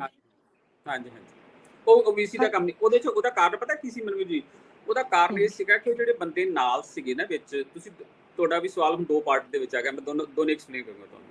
ਪਹਿਲਾ ਪਾਰਟ ਤਾਂ ਇਹ ਸੀਗਾ ਕਿ ਤੁਸੀਂ ਜਿਹੜੀ ਗੱਲ ਕੀਤੀ ਹੈ ਕਿ ਸੈਕਟਰੀ ਹੈਲਥ ਤਾਂ ਇੰਨੇ ਬੇਸ਼ਰਮ ਹੈ ਜਿਨ੍ਹਾਂ ਨੂੰ ਕੂੜਾ ਐੜਾ ਨਹੀਂ ਆਉਂਦਾ, ਮੰਤਰੀ ਤੋਂ ਵੀ ਅੱਗੇ ਗਏ ਗੁਜ਼ਰੇ ਆ ਵਿੱਚ। ਇਹ ਉਹ ਲੋਕ ਨੇ ਜਿਹੜੇ ਸਿਸਟਮ ਨੂੰ ਸਮਝ ਨਹੀਂ ਰਹੇ ਔਰ ਸਿਰਫ ਤੇ ਸਿਰਫ ਧੱਕੜਬਾਜ਼ੀ ਕਰਦੇ ਆ। ਇਹ ਜਿਹੜਾ ਬਿਊਰੋਕ੍ਰੇਸੀ ਤੁਸੀਂ ਵਰਡ ਯੂਜ਼ ਕੀਤਾ ਨਾ, ਇਹ ਬਿਊਰੋਕ੍ਰੇਸੀ ਵਰਡ ਦਾ ਮਤਲਬ, ਬਿਊਰੋਕਰੈਟ ਦਾ ਮਤਲਬ ਹੁੰਦਾ ਹੈ ਡੈਸਕ ਬਾਬੂ। ਇਹ ਉਹ ਲੋਕ ਡੈਸਕ ਬਾਬੂ ਜਿਹੜੇ ਹੈਗੇ ਨੇ, ਇਹ 1800 ਦੇ ਵਿੱਚ ਸ਼ੁਰੂ ਹੋਇਆ ਇਹ ਜਿਹੜਾ ਵਰਡ ਹੈਗਾ ਇਹ ਫਰਾਂਸ ਦਾ ਵਰਡ ਹੈਗਾ ਬਿਊਰੋਕ੍ਰੇਸੀ ਜਿਹੜਾ ਹੈਗਾ, 2 ਹਿੱਸਿਆਂ 'ਚ ਵੰਡਿਆ ਹੋਇਆ। ਇਹਨਾਂ ਦਾ ਮੇਨ ਕੰਮ ਹੁੰਦਾ ਹਰਡਲਸ ਪਾਉਣਾ, ਇਹਨਾਂ ਦਾ ਇੰਪਰੂਵਮੈਂਟ ਤੇ ਇਹਨਾਂ ਦਾ ਸਿਸਟਮ ਹੀ ਨਹੀਂ ਹੈ। ਇਹਨਾਂ ਦੀਆਂ ਫਾਈਲਾਂ ਜਿਹੜੀਆਂ ਹੈਗੀਆਂ ਨੇ ਉਹਦੇ ਉੱਤੇ ਆਬਜੈਕਸ਼ਨ ਲਗਾਉਣੇ ਇਹਨਾਂ ਦਾ ਕੰਮ ਹੈ। ਅਸਲੀ ਸਵਾਲ ਸੀਗਾ ਕਿ ਇਹ ਜੇ ਚੱਲਣਾ ਵੀ ਸੀਗਾ ਤਾਂ ਉੱਥੋਂ ਡਾਇਰੈਕਟਰ ਨੂੰ ਨਾਲ ਲੈ ਕੇ ਚੱਲਦੇ ਜਿਨ੍ਹਾਂ ਨੂੰ ਮੈਡੀਕਲ ਸਾਇੰਸ ਦੀ ਨੌਲੇਜ ਹੁੰਦੀ ਹੈ। ਇਹ ਤਾਂ ਲੋਕ ਗਏ ਗੁਜ਼ਰੇ ਨੇ ਜਿਹੜੇ, ਤੁਸੀਂ ਛੱਡ ਦਿਓ ਬਿਊਰੋਕ੍ਰੇਸੀ ਜੋ ਕੁਛ ਕਰਦੇ। ਮੇਰੇ ਕੋਲ ਤਾਂ ਬਹੁਤ ਸਾਰੀਆਂ ਐਗਜ਼ਾਮਪਲਸ ਹੈਗੇ ਨੇ ਜੋ ਕੁਛ ਪੁੱਠੇ ਸਿੱਧੇ ਜਵਾਬ ਦਿੰਦੇ ਨੇ ਤੇ ਪੁੱਠੇ ਸਿੱਧੇ ਕੰਮ ਕਰਦੇ ਨੇ ਤੇ ਹਰ ਫਾਈਲ ਦੇ ਉੱਤੇ ਆਬਜੈਕਸ਼ਨ ਲਗਾਉਂਦੇ ਨੇ। ਅੱਜ ਇੱਕ ਬੜੀ, ਮੈਂ ਥੋੜਾ ਫਾਸਟ ਕਰ ਦੂੰਗਾ, ਵਿੱਚ ਇੱਕ ਪੋਸਟ ਲੋਕਲ ਆਈ ਕਿ ਜਦੋਂ ਵੀ ਹਰ ਸਾਲ ਮੀਂਹ ਪੈਂਦਾ ਹੈ ਤੇ ਫਿਰ ਬਾਰਿਸ਼ਾਂ ਆਉਂਦੀਆਂ ਨੇ ਤੇ ਪਾਣੀ ਇਕੱਠਾ ਹੋ ਜਾਂਦਾ ਤੇ ਜ਼ਿੰਮੇਵਾਰ ਕੌਣ ਨੇ? ਉਹ ਕਹਿੰਦੇ ਜ਼ਿੰਮੇਵਾਰ ਤਾਂ ਆਹੀ IAS ਅਫਸਰ ਨੇ ਜਿਹੜੇ ਜਿਨ੍ਹਾਂ ਨੂੰ ਪਲੈਨਿੰਗ ਦਾ ਨਹੀਂ ਪਤਾ, ਜਿਨ੍ਹਾਂ ਨੂੰ ਮਤਲਬ ਉਹੀ ਜਿਹੜਾ ਹੈਗਾ ਜੇ BA ਕੀਤੀ ਹੋਈ ਕੋਈ ਸੋਸ਼ੀਓਲੋਜੀ ਦੀ ਕਰਕੇ ਆ ਜਾਂਦਾ, ਕੋਈ ਫਿਜ਼ੀਓਲੋਜੀ ਦੀ ਕਰਕੇ ਆਉਂਦਾ, ਤਾਂ ਲਾ ਦਿੰਦੇ ਨੇ ਉਸ ਨੂੰ ਜਿਹੜਾ ਹੈਗਾ ਉਹ ਟੈਕਨੀਕਲ ਡਿਪਾਰਟਮੈਂਟ ਦੇ ਵਿੱਚ ਕਰੇਗਾ ਕਿ ਸਿਮਿਲਰਲੀ ਹੈਲਥ ਡਿਪਾਰਟਮੈਂਟ ਦਾ ਕੀ ਖਿਆਲ ਹੈ। ਅਸਲ 'ਚ ਸਟੋਰੀ ਜਿਹੜੀ ਹੈਗੀ ਹੈ ਮਿਨਿਸਟਰ ਨੂੰ ਚਾਹੀਦਾ ਹੈ, ਪ੍ਰੋਟੋਕੋਲ ਤਾਂ ਵੈਸੇ ਇਹੀ ਬੰਦਾ ਹੈ, ਪ੍ਰੋਟੋਕੋਲ ਨੂੰ ਹੁਣ ਸਾਰਾ ਆਪਾਂ ਉਲਟ ਕੀਤਾ ਹੋਇਆ ਨਾ। ਪ੍ਰੋਟੋਕੋਲ ਇਹ ਬੰਦਾ ਹੈ ਕਿ ਮਿਨਿਸਟਰ ਜਿਹੜਾ ਡਾਇਰੈਕਟਰ ਨੂੰ ਨਾਲ ਲੈ ਕੇ ਚੱਲੇ, ਸਿਵਲ ਸਰਜਨ ਨੂੰ ਨਾਲ ਲੈ ਕੇ ਚੱਲੇ, ਲੋਕਲ SMO ਨੂੰ ਨਾਲ ਲੈ ਕੇ ਚੱਲੇ, ਜੇ ਉੱਥੇ ਵੀ ਇਸ ਤੇ ਪ੍ਰਿੰਸੀਪਲ ਨੂੰ ਨਾਲ ਲੈ ਕੇ ਚੱਲਦੇ। ਪਰ ਉਹਨਾਂ ਨੂੰ ਪਤਾ ਹੁੰਦਾ ਕੁਛ ਤੇ ਤਾਂ ਸੀ ਨਾ। ਹੁਣ ਦੂਸਰਾ ਪਾਰਟ ਆ ਗਿਆ, ਤੁਸੀਂ ਕਿਹਾ ਵੀ ਉਹ ਜਿਹੜੇ ਪੰਪ ਕਰਨ ਵਾਲੇ ਸੀ, ਬਿਲਕੁਲ ਠੀਕ ਹੈ ਤੁਹਾਡੀ ਗੱਲ। ਉਹ ਪੰਪ ਕਰਨ ਵਾਲਾ ਪਤਾ ਕੌਣ ਸੀਗੇ? ਉਹਦੇ 'ਚ ਹੁਣ ਸੋਸ਼ਲ ਮੀਡੀਆ ਤੇ ਬਾਰ-ਬਾਰ ਐਲੈਬੋਰੇਸ਼ਨ ਹੋ ਰਹੀ ਹੈ। ਪਹਿਲੀ ਗੱਲ ਤਾਂ ਇਹਨਾਂ ਨੇ ਜਿਹੜਾ ਬੰਦ ਕਮਰਾ ਸੀਗਾ ਉਹ ਖੁਲਾਇਆ। ਦੂਸਰਾ ਇਹ ਸੀਗਾ ਕਿ ਜਿਹੜਾ ਉਹ MLA ਉੱਥੇ ਹੈਗੇ ਸੀਗੇ ਲੋਕਲ ਜੈਤੋ ਤੋਂ, ਉਹ MLA ਦੀ ਤੇ ਇਹਨਾਂ ਦੀ ਪਹਿਲਾਂ ਵੀ ਜਿਹੜੀ ਹੈਗੀ ਆ ਉਹ ਕਾਲਾ ਮਾਲਾ ਜਿਹਾ ਹੋਇਆ ਸੀਗਾ VC ਹੋਣਾ ਦਾ। ਤੇ MLA ਨੇ ਸ਼ਾਇਦ MLA ਨੇ ਸ਼ਾਇਦ ਅਸੈਂਬਲੀ 'ਚ ਵੀ ਜਿਹੜਾ ਹੈਗਾ ਬੋਲਿਆ ਸੀਗਾ ਕਿ ਤੁਸੀਂ VC ਹਟਾਓ। ਸੋ ਇਹ ਪਰਸਨਲ ਕਿੱਟਾਂ ਵੀ ਸੀਗੀਆਂ ਜਿਹੜੀ ਇਹਨਾਂ ਦੀ ਜਿੱਦਬਾਜੀ ਚੱਲਦੀ ਸੀਗੀ। ਨੰਬਰ 2, ਮਿਨਿਸਟਰ ਨੂੰ ਬਿਲਕੁਲ ਕੁਛ ਨਹੀਂ ਪਤਾ। ਮਿਨਿਸਟਰ ਦੀ ਹੈਂਕੜਬਾਜੀ ਸੀਗੀ ਕਿ ਮੈਂ ਸਭ ਕੁਝ ਕਰ ਸਕਦਾ। ਉਹਨਾਂ ਨੂੰ ਇਹ ਵੀ ਪਤਾ ਕਿ ਤੇਰੇ ਵਰਗੇ ਕਈ ਸਾਰੇ ਮਿਨਿਸਟਰ ਜਿਹੜੇ ਫੜ ਕੇ ਫਿਰ ਉੱਥੇ ਕੋਰਟ 'ਚ ਖੜੇ ਕੀਤੇ ਹੁੰਦੇ ਨੇ। ਜੇ ਤੁਸੀਂ ਕੱਲ੍ਹ ਦੀ ਕਦੀ ਵੀਡੀਓ ਜੇ ਸੁਣੀ ਹੋਵੇ ਨਾ, ਹਾਈ ਕੋਰਟ ਦੇ ਵਿੱਚ ਜੋ ਕੁਛ ਰਾਘਵ ਚੱਡਾ ਦੇ ਨਾਲ ਜਿਹੜਾ ਹੈਗਾ ਉਹ ਹਾਈ ਕੋਰਟ ਨੇ ਜੋ ਜਜਮੈਂਟ ਨਾਮ ਤੁਸੀਂ ਕਹਿ ਕੇ ਜੋ ਟਿੱਪਣੀਆਂ ਆਬਜ਼ਰਵੇਸ਼ਨ ਹਾਂ ਉਹ ਹੋਈ ਹੈ, ਇਹਨਾਂ ਦੇ ਜਿਹੜੇ ਚੀਫ ਸੈਕਟਰੀ ਉਸ ਤੇ ਵੀ ਹੋਈ ਹੈ ਉੱਥੇ। ਤੇ ਉੱਥੋਂ ਪਤਾ ਲੱਗਦਾ ਹੈ ਕਿ ਇਹ ਲੋਕ ਜਿਹੜੇ ਨੇ, ਜਿਸ ਤਰ੍ਹਾਂ ਮੈਂ 4-5 ਵਰਡ ਯੂਜ਼ ਕਰਦਾ ਹਾਂ, ਜਾਂ ਇੱਕ ਵਰਡ ਤੁਸੀਂ ਵੀ ਕਦੀ ਸੁਣਿਆ ਹੋਣਾ ਕਿ 16 ਕਲਾ ਕਲਿਆਣ ਹੈ ਨਾ, 16 ਕਲਾ ਕਲਿਆਣ। ਤੇ ਉਹ ਜਿਹੜੀ ਉਹ 16 ਕਲਾ ਹੈਗੀਆਂ ਨਾ, ਉਹ ਉੱਪਰੋਂ ਬਸ਼ਰਮੀ ਤੋਂ ਸ਼ੁਰੂ ਹੁੰਦੀਆਂ ਥੱਲੇ ਤੱਕ ਜਾਂਦੀਆਂ ਨੇ। 16 ਨੇ ਮੇਰੇ ਕੋਲ ਲਿਖੀ ਹੋਈ ਹੈ ਮੇਰੀ ਸੋਸ਼ਲ ਮੀਡੀਆ ਦੇ ਉੱਤੇ, ਉਹ ਸਾਰੀਆਂ ਇਹਨਾਂ ਦੇ ਕੋਲ ਹੈਗੀਆਂ ਨੇ। ਉਹਦੇ 'ਚੋਂ ਹੋ ਸਕਦਾ ਕੋਈ ਬੰਦੇ ਵਿੱਚ ਚੰਗੇ ਵੀ ਹੋਣਗੇ ਜਾਂ ਉਹ 16 ਦੇ ਵਿੱਚ ਨਾ ਫਿੱਟ ਹੋ ਕੇ 10 'ਚ 5 'ਚ, ਪਰ ਇਹ 10 ਤੋਂ ਉੱਪਰ ਤੇ ਸਾਰੇ ਹੀ ਹੈ। 2-4 ਵਿੱਚੋਂ ਸ਼ਾਇਦ ਹੋਰ ਜਿਹੜੀਆਂ 16 ਕਲਾ ਹੁੰਦੀਆਂ ਨੇ ਨਾ ਵਿੱਚ, ਉਹ 16 'ਚੋਂ 10 ਤਾਂ ਸਾਰਿਆਂ ਕੋਲ ਹੀ ਹੈਗੀਆਂ ਨੇ, 2-4 ਹੋ ਸਕਦਾ ਸ਼ਾਇਦ ਕਿਸੇ ਕੋਲ ਨਾ ਹੋਣ। ਉਹਨੂੰ ਆਪਾਂ ਚੰਗਾ ਮੰਤਰੀ ਜਾਂ ਚੰਗਾ ਆਫਿਸਰ ਜਾਂ ਈਵਨ ਚੰਗਾ ਬਿਊਰੋਕਰੇਟ ਵੀ ਕਹਿ ਸਕਦੇ ਹਾਂ ਵਿੱਚ। ਸੋ ਇਸ ਤਰ੍ਹਾਂ ਦੀ ਸਟੂਡੈਂਟ ਇਹ ਸਾਰੇ ਦਾ ਸਾਰਾ ਜਿਹੜਾ ਨਾ, ਇਹ ਸਿਰਫ ਤਮਾਸ਼ਾ ਤੇ ਲੋਕਾਂ ਨੂੰ ਗੁੰਮਰਾਹ ਕਰਨ ਵਾਲਾ, ਮੈਡੀਕਲ ਪ੍ਰੋਫੈਸ਼ਨ ਨੂੰ ਬਦਨਾਮ ਕਰਨ ਵਾਲਾ ਔਰ ਲੋਕਾਂ ਦੀ ਸਿਹਤ ਨੂੰ ਖਰਾਬ ਕਰਨ ਵਾਲਾ, ਇਹ ਸਾਰੇ ਵਰਡਸ ਇਸ ਚੀਜ਼ ਉੱਤੇ ਫਿੱਟ ਹੁੰਦੇ। ਡਾਕਟਰ ਮੁਲਤਾਨੀ ਜੀ, ਅਗਰ ਆਪਾਂ ਇਹਦੀ ਪ੍ਰੋਬਲਮ ਦੀ ਜੜ ਲੱਭਣ ਦੀ ਕੋਸ਼ਿਸ਼ ਕਰੀਏ ਤਾਂ ਪ੍ਰੋਬਲਮ ਮੈਨੂੰ ਇੱਥੋਂ ਨਿਕਲੀ ਹੈ ਕਿ ਆਪਣੇ ਕੋਲ ਪੈਸੇ ਦੀ ਕਮੀ ਆ। ਪੰਜਾਬ ਦੇ ਕੋਲ ਫੰਡ ਨਹੀਂ ਹੈਗੇ ਹਸਪੀਟਲਸ ਨੂੰ ਦੇਣ ਦੇ ਲਈ। ਇਹੀ ਕਾਰਨ ਹੈ ਕਿ ਇੰਨੇ ਗੰਦੇ ਹਾਲਤ ਵਾਲੇ ਬਿਸਤਰਿਆਂ ਤੇ ਸਾਡੇ ਮਰੀਜ਼ਾਂ ਨੂੰ ਲਿਟਣਾ ਪੈ ਰਿਹਾ ਹੈ। ਲੋਕਾਂ 'ਚ ਅਵੇਅਰਨੈਸ ਨਹੀਂ ਹੈਗੀ। ਲੋਕ ਹੁਣ ਇਸ ਗੱਲ ਤੇ ਖੁਸ਼ ਹੋ ਜਾਣਗੇ ਕਿ ਸਾਡੇ ਹੈਲਥ ਮਿਨਿਸਟਰ ਨੇ VC ਘੇਰ ਲਿਆ। ਉਹ ਇਹ ਨਹੀਂ ਪੁੱਛਣਗੇ ਕਿ ਤੂੰ ਭਾਈ ਚੈੱਕ ਦੇ, ਅਸੀਂ ਨਵੇਂ ਗੱਦੇ ਲੈ ਕੇ ਆਉਣੇ ਹਸਪੀਟਲ 'ਚ, ਸਾਨੂੰ ਫੰਡ ਰਿਲੀਜ਼ ਕੀਤਾ ਜਾਵੇ। ਇਹ ਕੀ ਆਪਣਾ ਹੈਲਥ ਸਿਸਟਮ ਇਸ ਕਰਕੇ ਸਫਰ ਕਰ ਰਿਹਾ ਕਿਉਂਕਿ ਪੰਜਾਬ ਕਰਜ਼ੇ 'ਚ ਡੁੱਬੀ ਹੋਈ ਇੱਕ ਸਟੇਟ ਆ ਜਿਹਦਾ ਪੀਪਾ ਖਾਲੀ ਹੋ ਚੁੱਕਾ ਖਜ਼ਾਨੇ ਨਾਮ ਦਾ। ਤੂੰ ਭਗਵੰਤ ਮਾਨ ਜੀ ਤਾਂ ਆਪ ਕਹਿੰਦੇ ਸੀ ਖਾਲੀ ਪੀਪਾ ਖੜਕਦਾ, ਤੇ ਹੁਣ ਕਿਹੜਾ ਪੀਪਾ ਭਰ ਗਿਆ ਇਹਨਾਂ ਦਾ? ਹੁਣ ਤਾਂ ਮੈਂ ਅੱਗੇ ਵੀ ਇਹਨਾਂ ਨੂੰ ਕਿਹਾ ਸੀ, ਮੈਂ ਕਿਹਾ ਪਹਿਲਾਂ ਭਗਵੰਤ ਮਾਨ ਜੀ ਜਿਹੜਾ ਹੈਗਾ ਨਾ, ਉਸੇ ਗੱਲ ਦਾ ਜਵਾਬ ਉਹਨੇ ਸਾਰੇ ਪੰਜਾਬ 'ਚ ਫਲੈਕਸਾਂ ਲਾਈਆਂ ਹੋਈਆਂ ਨੇ। ਪੰਜਾਬੀ ਦਾ ਵਰਡ ਹੁੰਦਾ, ਭਾਵੇਂ ਕਹਿਣ ਲੱਗਿਆ ਬਹੁਤਾ ਚੰਗਾ ਲੱਗਿਆ, ਪੰਜਾਬੀ ਆ ਜਿਹੜੀਆਂ ਫਲੈਕਸਾਂ ਲੱਗੀਆਂ ਹੋਈਆਂ ਦੁੱਧ ਦਿੰਦੀਆਂ ਨੇ ਇਹਨਾਂ ਦਾ। ਕੀ ਪਾਲਣਾ ਇਹਨਾਂ ਨੇ ਉਹਦੇ 'ਚ ਕੱਢ ਕੇ? ਜਿਹੜੇ ਸਾਰੇ ਜਿਹੜਾ ਹੈਗਾ ਜੀ, ਅਸੀਂ ਆਹ ਮਹੱਲਾ ਕਲਾਂਗੇ ਜੀ, ਇਹਦੇ 'ਚ ਮੈਡੀਕਲ ਕਾਲਜ ਜੀ, ਇਹਦੇ 'ਚ ਇਹ ਆ ਤੁਹਾਡਾ ਮੈਡੀਕਲ ਕਾਲਜ ਦਾ ਤਾਂ ਆਹ ਹਾਲ ਹੈ ਜਿਹੜਾ ਸਾਹਮਣੇ ਸਾਰਿਆਂ ਦੇ ਨਜ਼ਰ ਆ ਰਿਹਾ। ਦੇਖੋ ਮੇਰੀ ਮਰੀਜ਼ਾਂ ਦੇ ਨਾਲ ਸਿੰਪਤੀ ਹੈ। ਮੈਂ ਜਿਹੜਾ VC ਉਹਦੇ ਹੱਕ 'ਚ ਨਹੀਂ ਹਾਂ ਇਸ ਗੱਲ ਦੇ ਵਿੱਚ, ਕਿਉਂਕਿ ਜੋ VC ਨੇ ਵੀ ਪੁੱਠੇ ਸਿੱਧੇ ਕੰਮ ਕੀਤੇ ਨੇ ਉਹ ਵੀ ਸਾਰਾ ਕੁਝ ਰਿਕਾਰਡ 'ਚ ਹੀ ਹੈ। ਮੇਰਾ ਤਾਂ ਸਿਰਫ ਡਾਕਟਰ ਰਾਜ ਬਹਾਦਰ ਜਿਹੜਾ ਜਦੋਂ VC ਬਣਦੇ ਆ, ਤੇ VC ਦੀ ਜਿਹੜੀ ਇੱਕ ਪਦਵੀ ਹੈਗੀ ਹੈ, ਮੇਰਾ ਸਿਰਫ ਉੱਥੇ ਤੱਕ ਹੀ ਸੰਬੰਧ ਹੈ। ਜਦੋਂ ਮੈਂ ਡਾਕਟਰ ਰਾਜ ਬਹਾਦਰ ਦੀ ਗੱਲ ਕਰਨੀ ਹੈ, ਮੈਂ ਬਿਲਕੁਲ ਉਹਨਾਂ ਦੇ ਨਾਲ ਨਹੀਂ ਖੜਾ, ਕਿਸੇ ਵੀ ਹਾਲਤ 'ਚ ਉਹਨਾਂ ਦੇ ਨਾਲ ਨਹੀਂ ਖੜਾ। ਜੋ ਕੁਛ ਉਹਨਾਂ ਨੇ ਕੀਤਾ ਹੋਇਆ ਸਭ ਕੁਛ ਰਿਕਾਰਡ ਦੇ ਵਿੱਚ ਹੈ ਉਹਦਾ। ਮਨਵੀਰ ਜੀ, ਤੁਸੀਂ ਜੇ ਇਸ ਗੱਲ ਨੂੰ ਜਿਹੜਾ ਮੈਂ ਅੱਗੇ ਕਿਹਾ, ਫਿਰ ਵੀ ਉਸ ਨੂੰ 2 ਪਾਰਟ 'ਚ ਦੇਖਣਾ ਪਏਗਾ ਕਿ 1987 'ਚ मैंने नौकरी ज्वाइन की थी और एज ए मैडिकल अफसर रिटायर्ड, मैं सिविल सर्जन के तौर पर रिटायर्ड होया, डिस्ट्रिक्ट का हैड, मैं ईवन स्टेट का हैड भी रह लिया Punjab state AIDS control society के विच। फंड्स एक पार्ट हैगा, लेकिन उस फंड्स के नाल जिहड़ा यूजेस जिहड़ा यूज हो रहा उहदे च एड्डी वड्डी बेईमानी है, एड्डी वड्डी बेईमानी है कि तुसीं उस गल नूं जिहड़ा हैगा हैरान होवोगे ਤੁਸੀਂ ਮੇਰੇ ਖਿਆਲ ਸ਼ਾਇਦ ਇਸ ਗੱਲ ਨੂੰ ਜ਼ਿਆਦਾ ਚੰਗੀ ਤਰ੍ਹਾਂ ਪੰਜਾਬ ਦੇ ਵਿੱਚ ਨਾ ਤਕਰੀਬਨ 150 ਦੇ ਰਾਦਰ ਉਸ ਟਾਈਮ ਤੇ ਮੈਨੂੰ ਇਹ ਦੱਸਿਆ ਕਿ 2016 ਦੀ ਗੱਲ ਹੈ, ਮੈਨੂੰ ਦੱਸਿਆ ਗਿਆ ਸੀਗਾ ਕਿ 143 CSC ਨੇ ਕਮਿਊਨਿਟੀ ਹੈਲਥ ਸੈਂਟਰਸ ਨੇ। ਇਹਨਾਂ ਨੇ ਕੀ ਕੀਤਾ ਕਿ ਬਾਇਲਜ਼ ਆਪਰੇਟਰਸ ਬੇਹੋਸ਼ੀ ਕਰਨ ਵਾਲਾ ਹਰ ਇੱਕ CSC ਚ ਲਾਤਾ, ਜਦੋਂ ਕਿ ਕਿਸੇ ਵੀ CSC ਚ NSS ਡਾਕਟਰ ਨਹੀਂ ਹੈ, ਕਿਸੇ ਵੀ CSC ਦੇ ਵਿੱਚ NSS ਡਾਕਟਰ ਨਹੀਂ ਹੈ। ਤੁਸੀਂ 143 ਜਿਹੜੀਆਂ ਹੈਗੀਆਂ ਨੇ ਬਾਇਲਜ਼ ਆਪਰੇਟਰਸ ਜਿਹੜਾ ਹੈਗਾ ਬੇਹੋਸ਼ੀ ਵਾਲੀਆਂ ਮਸ਼ੀਨਾਂ ਕਿਉਂ ਖਰੀਦੀਆਂ? ਕੌਣ ਜ਼ਿੰਮੇਵਾਰ ਹੈ? ਸਰਕਾਰ ਜ਼ਿੰਮੇਵਾਰ ਹੈ, ਥੱਲੇ ਵਾਲਾ ਡਾਕਟਰ ਜ਼ਿੰਮੇਵਾਰ ਹੈ, ਸੈਕਟਰੀ ਜ਼ਿੰਮੇਵਾਰ ਹੈ, MD ਕਾਰਪੋਰੇਸ਼ਨ ਜ਼ਿੰਮੇਵਾਰ ਹੈ? ਕੋਈ ਜ਼ਿੰਮੇਵਾਰੀ ਤਾਂ ਲਵੇ। ਐਂਡ ਤੇ ਆਣ ਕੇ ਰਿਜ਼ਲਟ ਕੀ ਹੋ ਰਿਹਾ ਕਿ ਮੈਂ ਮਰੀਜ਼ ਨੂੰ ਦਵਾਈ ਨਹੀਂ ਦੇ ਪਾ ਰਿਹਾ ਔਰ ਗਾਲਾਂ ਮੈਨੂੰ ਖਾਣੀਆਂ ਪੈ ਰਹੀਆਂ ਨੇ ਵਿੱਚ। ਮੈਂ 100% ਮਰੀਜ਼ਾਂ ਦੇ ਨਾਲ ਐਗਰੀ ਕਰਦਾ ਕਿ ਜੋ ਮਰੀਜ਼ਾਂ ਦਾ ਮਾੜੀ ਹਾਲਤ ਜਿਹੜੀ ਡਿਸਪੈਂਸਰੀ 'ਚ ਜਾਂ ਹਸਪਤਾਲਾਂ ਦੇ ਵਿੱਚ ਹੁੰਦੀ ਹੈ, ਮੈਂ ਬਿਲਕੁਲ ਉਸ ਨਾਲ ਸਹਿਮਤੀ ਹੈ। ਪਰ ਸਵਾਲ ਇਹ ਪੈਦਾ ਹੁੰਦਾ ਕਿ ਉਹਦਾ ਜ਼ਿੰਮੇਵਾਰ ਕੌਣ ਹੈ? ਕੀ ਜਿਹੜਾ ਸਭ ਤੋਂ ਥੱਲੇ ਡਾਕਟਰ ਹੈਗਾ ਉਹ ਜ਼ਿੰਮੇਵਾਰ ਹੈ? ਜਿਹੜਾ ਡਾਕਟਰ ਉੱਥੇ ਬੈਠਾ ਹੋਇਆ ਉਹ ਜ਼ਿੰਮੇਵਾਰ ਹੈ? ਜਾਂ ਉਹਦੇ ਉੱਪਰ ਜਿਹੜੇ ਬੈਠੇ ਹੋਏ ਨੇ ਬੇਸ਼ਰਮ IAS ਐਂਡ ਜਿਹੜੇ ਹੈਗੇ ਨੇ ਪੋਲੀਟੀਸ਼ੀਅਨਸ? ਤੁਸੀਂ 143 ਮਸ਼ੀਨਾਂ ਖਰੀਦੀਆਂ ਕਿਉਂ ਜਦੋਂ ਤੁਹਾਡੇ ਕੋਲ NSS ਡਾਕਟਰ ਹੀ ਨਹੀਂ ਹੈ? ਤੁਸੀਂ ਉਸ ਮੁਹੱਲਾ ਕਲੀਨਿਕ ਤੇ ਰੌਲਾ ਪਾਤਾ, 16,000 ਮੁਹੱਲਾ ਕਲੀਨਿਕ ਬਣਾਉਣੇ ਕਿੱਥੇ ਆ ਤੁਸੀਂ? 16,000 ਕਹਿ ਕੇ ਤੁਸੀਂ ਜਿਹੜਾ ਹੈਗਾ 75 ਦੇ ਆ ਗਏ। 75 ਵੀ ਤੁਸੀਂ ਜਿਹੜੇ ਹੈਗੇ ਨੇ ਉਹ ਜਿੱਥੇ ਡਿਸਪੈਂਸਰੀ ਬਣੀ ਹੋਈ ਹੈ ਉਹਦੇ ਨਾਲ ਸੇਵਾ ਕੇਂਦਰ ਸੀਗਾ ਉਹਨੂੰ ਵੀ ਚੱਕ ਕੇ ਡਿਸਪੈਂਸਰੀ ਵੀ ਬਣੀ ਹੋਈ ਹੈ ਉਹਦੇ ਨਾਲ ਹੀ ਚੱਕ ਕੇ ਬਣਾਤਾ। ਇੱਕ ਥਾਂ ਤੇ ਮੈਨੂੰ ਇੱਕ ਮੈਡੀਕਲ ਅਫਸਰ ਨੇ ਦੱਸਿਆ, ਕਹਿੰਦਾ ਸਰ ਕਿ ਉਹ 2-3 ਦਿਨ ਪਹਿਲਾਂ ਮੇਰੀ ਜਿਹੜੀ ਇੰਟਰਵਿਊ ਆਈ ਉਹਨੂੰ ਪੜ੍ਹ ਕੇ ਦੱਸਦਾ, ਕਹਿੰਦਾ ਜੀ ਮੇਰੀ ਡਿਸਪੈਂਸਰੀ ਦੇ ਵਿੱਚ ਵੀ ਮੁਹੱਲਾ ਕਲੀਨਿਕ ਬਣਾਤਾ, ਡਾਕਟਰ ਪਹਿਲਾਂ ਹੀ ਹੈਗਾ ਉੱਥੇ। ਕਮਾਲ ਹੈ ਯਾਰ, ਕੁਛ ਤੇ ਸ਼ਰਮ ਕਰੋ ਥੋੜੀ ਬਹੁਤੀ ਜਿਹੜੀ ਹੈਗੀ ਹੈ। ਕੁਛ ਤਾਂ ਮੈਂ ਮਰੀਜ਼ਾਂ ਦੇ ਨਾਲ ਖੜਾ, ਕਿਉਂਕਿ ਮੈਂ ਜਿੰਨੀ ਸਰਵਿਸ ਕੀਤੀ ਹੈ ਉਹ ਆਲਮੋਸਟ ਸੋਸ਼ਲ ਸਰਵਿਸ ਹੈ। ਔਰ ਡਿਸਟ੍ਰਿਕਟ ਮੋਹਾਲੀ ਦੇ ਵਿੱਚ ਸਾਰੇ ਹੀ ਹਸਪੀਟਲ ਜਿਹੜੇ ਹੈਗੇ ਨੇ ਆਲਮੋਸਟ ਸਾਰੇ ਇੱਕ ਸਿਵਲ ਹਸਪੀਟਲ ਨੂੰ ਛੱਡ ਕੇ ਮੇਰੇ ਹੱਥ ਦੇ ਇੰਪਰੂਵ ਕੀਤੇ ਹੋਏ ਨੇ। ਲੱਖਾਂ ਰੁਪਏ ਮੈंने ਲੋਕਾਂ ਦੀ ਕੋਆਪਰੇਸ਼ਨ ਦੇ ਨਾਲ ਇਕੱਠੇ ਕਰਕੇ ਉਹਦੇ ਉੱਤੇ ਲਾਏ। ਪਰ ਮੈਂ ਤਾਂ ਆਖਿਰ ਕਿ ਇਸ ਕਰਕੇ ਕਹਿ ਰਿਹਾ ਕਿ ਮੈਨੂੰ ਇਹਨਾਂ ਪੋਲੀਟੀਸ਼ੀਅਨ ਦੇ ਨਾਲ ਕੋਈ ਸਿੰਪਥੀ ਨਹੀਂ ਹੈ। ਮੈਨੂੰ ਈਵਨ ਡਾਕਟਰ ਰਾਜ ਬਹਾਦਰ ਨਾਲ ਵੀ ਕੋਈ ਸਿੰਪਥੀ ਨਹੀਂ ਹੈ।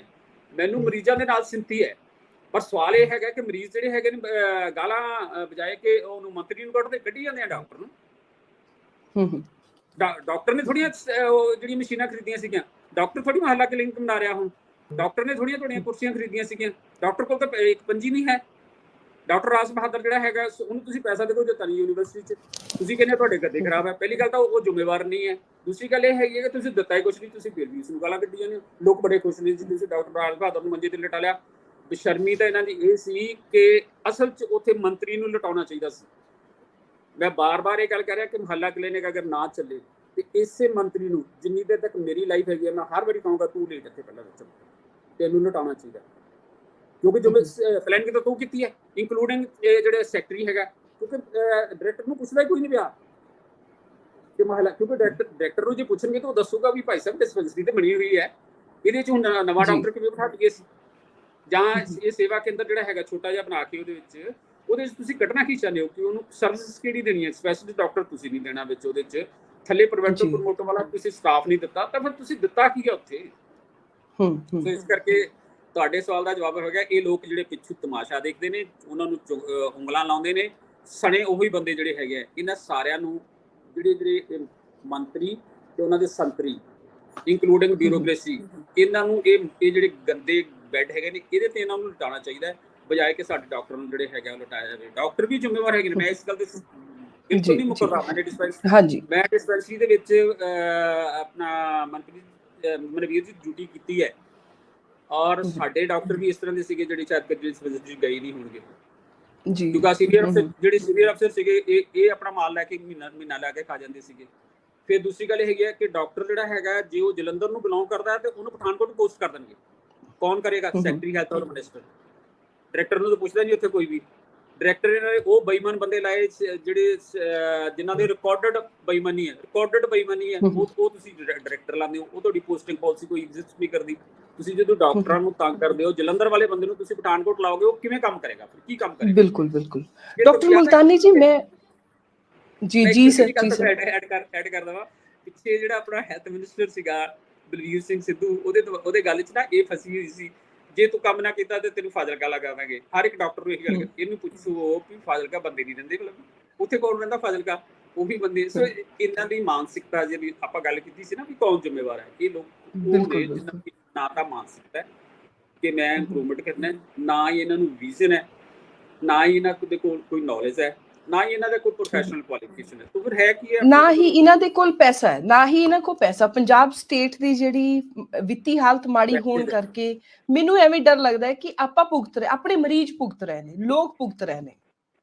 ਬਿਲਕੁਲ ਠੀਕ ਹੈ ਤੁਹਾਡੀ ਗੱਲ। ਇਹਦੇ ਵਿੱਚ ਮੈਂ ਸ਼ਾਇਦ ਪਹਿਲਾਂ ਇੱਕ ਵਰਡ ਯੂਜ਼ ਕਰਦਾ ਹੁੰਨਾ, Punjab government health department minus national health mission. National health mission ਮਤਲਬ ਪੈਸੇ ਸਾਰੇ ਜਿਹੜੇ ਹੈਗੇ ਉਹ ਸੈਂਟਰ ਗਵਰਨਮੈਂਟ ਤੋਂ ਆਣੇ। 60% ਉਹ ਦਿੰਦੀ ਹੈ ਗ੍ਰਾਂਟ ਜਿਹੜੀ ਹੈਗੀ ਹੈ। ਜੇ ਉਹ ਆਪਾਂ ਉਸ ਨੂੰ ਕਿਉਂਕਿ 40 ਆਪਣੀ ਤਾਂ ਪਾਉਂਦੇ ਹੀ ਨਹੀਂ, ਜੇ 60% ਉਹਨਾਂ ਦਾ ਮਾਈਨਸ ਕਰਦੇ ਨਾ ਤਾਂ ਅੱਗੇ ਹੈਲਥ ਡਿਪਾਰਟਮੈਂਟ ਇਜ਼ ਜ਼ੀਰੋ। ਕੋਈ ਵੀ ਡਿਪਾਰਟਮੈਂਟ ਦਾ ਬੰਦਾ ਮੇਰੇ ਨਾਲ ਜਿੱਥੇ ਮਰਜ਼ੀ ਆ ਕੇ ਬਹਿਸ ਕਰ ਲਵੇ, ਪੰਜਾਬ ਗਵਰਨਮੈਂਟ ਹੈਲਥ ਡਿਪਾਰਟਮੈਂਟ ਜਿਹੜੀ ਉੱਚੀਆਂ ਬਾਹਾਂ ਖੜੀਆਂ ਕਰਕੇ ਕਹਿੰਦੇ ਨੇ ਅਸੀਂ ਸਾਰਿਆਂ ਨੂੰ ਹੈਲਥ ਸਰਵਿਸਿਜ਼ ਜਿਹੜੀਆਂ ਫ੍ਰੀ ਦੇਣੀਆਂ ਨੇ, minus national health mission is equal two zero. ਇਹ ਇੱਕ ਦਵਾਈ, ਇੱਕ ਗੋਲੀ ਨਹੀਂ ਦੇ ਪਾਉਣਗੇ ਵਿੱਚ। ਇੱਥੇ ਵੀ ਬਲਵੀਰ ਜੀ ਮੈਂ ਤੁਹਾਨੂੰ ਹੋਰ ਐਡ ਅਪ ਕਰ ਦੇਵਾਂ ਕਿ ਇਹਨਾਂ ਨੇ ਬਹੁਤੇ ਸਾਰੇ ਪੈਸੇ ਜਿਹੜੇ ਹੈਗੇ ਆ ਉਹ ਨੈਸ਼ਨਲ ਹੈਲਥ ਮਿਸ਼ਨ ਦੇ ਵਿੱਚੋਂ ਲੈਣ ਦੀ ਕੋਸ਼ਿਸ਼ ਕਰਨੀ ਹੈ। ਜਿਹੜਾ ਉਹ 60% ਗ੍ਰਾਂਟ ਆਉਂਦੀ ਹੈ ਉਹਦਾ ਵੱਖਰਾ ਡਿਫਾਈਨ ਕੀਤਾ ਹੁੰਦਾ ਹੈ ਕਿ ਤੁਸੀਂ ਇਸ ਐਕਟੀਵਿਟੀ ਵਾਸਤੇ ਯੂਜ਼ ਕਰਨੇ ਨੇ, ਤੁਸੀਂ ਇਸ ਐਕਟੀਵਿਟੀ ਵਾਸਤੇ ਯੂਜ਼ ਕਰਨੇ ਨੇ। ਇਹਨਾਂ ਦੇ ਕੋਲ ਮੁਹੱਲਾ ਕਲੀਨਿਕ ਦੀ ਤਾਂ ਕੋਈ ਪ੍ਰੋਵੀਜ਼ਨ ਹੀ ਨਹੀਂ ਹੈ ਨੈਸ਼ਨਲ ਹੈਲਥ ਮਿਸ਼ਨ ਦੇ ਵਿੱਚ। ਤਾਂ ਤੁਸੀਂ ਜਦੋਂ ਉਹਨਾਂ ਦਾ ਫੰਡ ਇਹਨਾਂ ਨੇ ਯੂਜ਼ ਕਰਨਾ, ਫਿਰ ਉਹਨਾਂ ਨੇ ਫੰਡ ਭੇਜਣਾ ਨਹੀਂ, ਫਿਰ ਇਹਨਾਂ ਨੇ ਇਲਜ਼ਾਮ ਸੈਂਟਰ ਗਵਰਨਮੈਂਟ ਤੇ ਲਾ ਦੇਣਾ ਕਿ ਸਾਨੂੰ ਤਾਂ ਸੈਂਟਰ ਗਵਰਨਮੈਂਟ ਜਿਹੜਾ ਹੈਗਾ ਪੈਸਾ ਨਹੀਂ ਦਿੰਦੀ। ਜਦੋਂ ਤੁਸੀਂ ਬੇਸ਼ਰਮੋ, ਤੁਸੀਂ ਚੱਲ ਹੀ ਪੁੱਠੇ ਪਾਸੇ ਪਏ, ਤੁਹਾਡੀ ਪਲੈਨਿੰਗ ਹੀ ਪੁੱਠੀ ਹੈਗੀ ਹੈ, ਫਿਰ ਤੁਹਾਨੂੰ ਪੈਸੇ ਕੌਣ ਦੇਵੇਗਾ? ਆਪਾਂ ਆਪਣੇ ਘਰ ਦੇ ਵਿੱਚ ਵੀ ਤਾਂ ਕਰਦੇ ਹੀ ਆ। ਬੱਚਿਆਂ ਨੂੰ ਜਿਹੜੇ ਹੈਗੇ ਆ ਉਹ ਪੈਸੇ ਕਿਸੇ ਢੰਗ ਨਾਲ ਦਿੰਦੇ ਆ। ਉਹਨੂੰ ਕਹੋ ਭਾਈ ਤੂੰ ਇਹ ਸਾਈਕਲ ਖਰੀਦਣੀ ਹੈ ਜਾਂ ਸਕੂਟਰ ਖਰੀਦਣਾ ਹੈ ਜਾਂ ਤੂੰ ਕਿਤਾਬ ਖਰੀਦਣੀ ਹੈ। ਇਹ ਥੋੜੀ ਕਿਤਾਬ ਵਾਸਤੇ ਪੈਸੇ ਦਿਓ ਤੇ ਜਾ ਕੇ ਪੀਜ਼ਾ ਖਰੀਦ ਲਿਆਵੇ। ਇੱਦਾਂ ਕੋਈ ਸਿਸਟਮ ਚੱਲ ਸਕਦਾ ਕਦੀ ਵੀ ਸਿਸਟਮ ਹੈਗਾ? ਇੱਥੇ ਵੀ ਤੁਸੀਂ ਦੇਖੋ ਇੱਦਾਂ ਹੀ ਆਉਣੀ ਹੈ। ਇਸੇ ਕਰਕੇ ਇਹ ਜਿਹੜੀ ਮੈਂ ਇੱਕ ਵਰਡ ਯੂਜ਼ ਕੀਤਾ ਸੀਗਾ ਕਿ ਇਹ ਸਿਰਫ ਜਿਹੜੇ ਮੁਹੱਲਾ ਕਲੀਨਿਕਸ ਜਿਹੜੇ ਹੈਗੇ ਨੇ ਇਹ ਇੱਕ ਸਿਆਸੀ ਜਿੱਦ ਹੈ ਪਾਰਟੀ ਦੀ, ਇਹਦੇ 'ਚ ਹੋਰ ਕੁਛ ਨਹੀਂ ਹੈਗਾ। ਸਿਰਫ ਦਿੱਲੀ ਮਾਡਲ ਜਿਹੜਾ ਹੈਗਾ, ਦਿੱਲੀ ਇੱਕ very different state, urban state ਹੈ ਉਹ ਸਾਰੀ ਦੀ ਸਾਰੀ। ਆਪਾਂ ਪਿੰਡਾਂ ਦੇ ਰਹਿਣ ਵਾਲੇ ਬੰਦੇ ਆ, 12,500-13,000 ਪਿੰਡ ਨੇ ਇੱਥੇ ਜਿਹੜੇ ਹੈਗੇ ਆ। ਖੇਤੀ ਆਪਣਾ ਸਾਰਾ ਧੰਦਾ ਹੈਗਾ। ਆਪਣੀਆਂ ਕਿਹੜੀਆਂ ਦੁਕਾਨਾਂ ਚੱਲਦੀਆਂ ਨੇ? 12,500-13,000 ਪਿੰਡ ਜਿਹੜੇ ਪਿੰਡ 'ਚ ਲੋਕ ਰਹਿੰਦੇ ਉਹਨਾਂ ਦੀ ਕਿਹੜੀਆਂ ਦੁਕਾਨਾਂ ਚੱਲਦੀਆਂ ਨੇ ਉੱਥੇ ਵਿੱਚ ਹੈਗੀਆਂ ਨੇ? ਉਹਨਾਂ ਨੂੰ ਕਿਹੜੀ ਡੇ ਟੂ ਡੇ ਜਿਹੜੀ ਹੈਗੀ ਹੈ ਉਹ ਪੈਸੇ ਆਉਂਦੇ ਨੇ, 6 ਮਹੀਨੇ ਬਾਅਦ ਪੈਸੇ ਆਉਂਦੇ ਨੇ, ਉਹਦੇ ਨਾਲ ਆਪਾਂ ਆਪਣਾ ਸਿਸਟਮ ਸਾਰਾ ਚਲਾਉਣਾ ਹੁੰਦਾ।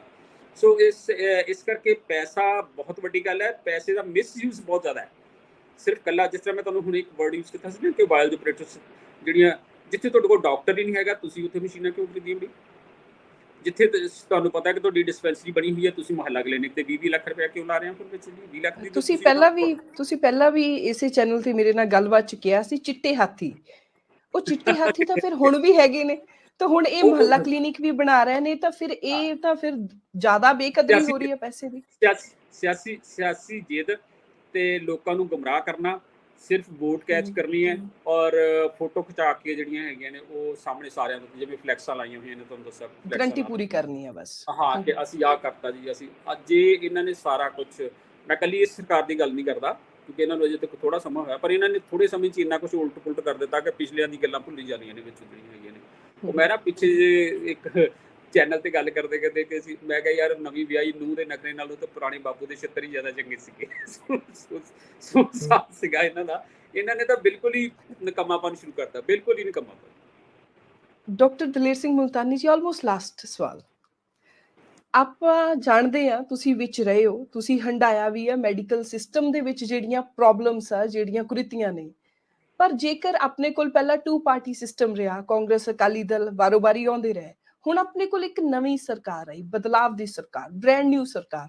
ਜੇਕਰ ਇਹ ਵੀ ਉਹੀ ਢੰਗ ਦੇ ਨਾਲ ਚੱਲ ਰਹੇ ਨੇ ਤਾਂ ਫਿਰ ਆਪਣੇ ਮੈਡੀਕਲ ਸਿਸਟਮ ਦਾ, ਉਹ ਮੈਂ ਪਿਛਲੀ ਵਾਰ ਵੀ ਤੁਹਾਨੂੰ ਕਿਹਾ ਸੀ, ਤੁਸੀਂ ਕਹਿੰਦੇ ਸੀ ਦੀ ਬੈਸਟ ਤਾਂ ਬਣ ਨਹੀਂ ਸਕਦਾ, ਪਰ ਫਿਰ ਵੀ ਆਪਾਂ ਉਮੀਦ ਕਰਦੇ ਹਾਂ ਕਿ ਸਾਡਾ ਮੈਡੀਕਲ ਸਿਸਟਮ ਵਧੀਆ ਹੋਵੇ, ਸਾਡੇ ਲੋਕਾਂ ਨੂੰ ਹਸਪੀਟਲ ਜਾ ਕੇ ਉਹ ਹਸਪੀਟਲ ਵੜਦੇ ਠੀਕ ਹੋ ਜਾਣ, ਨਾ ਕਿ ਹਸਪੀਟਲ ਤੋਂ ਜ਼ਿਆਦਾ ਬਿਮਾਰ ਹੋ ਕੇ ਵਾਪਿਸ ਆਉਣ।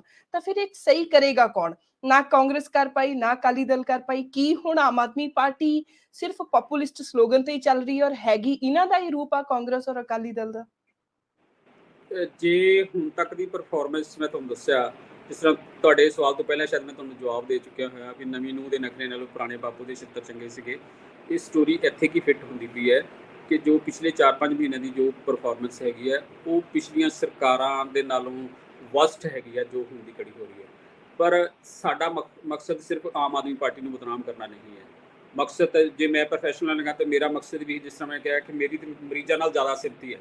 ਮੈਨੇ ਮਰੀਜ਼ਾਂ ਨੂੰ ਜਿਹੜਾ ਹੈਗਾ ਉਹ ਹੈਰਾਨ ਪਰੇਸ਼ਾਨ ਹੁੰਦੇ ਦੇਖਿਆ ਹੋਇਆ।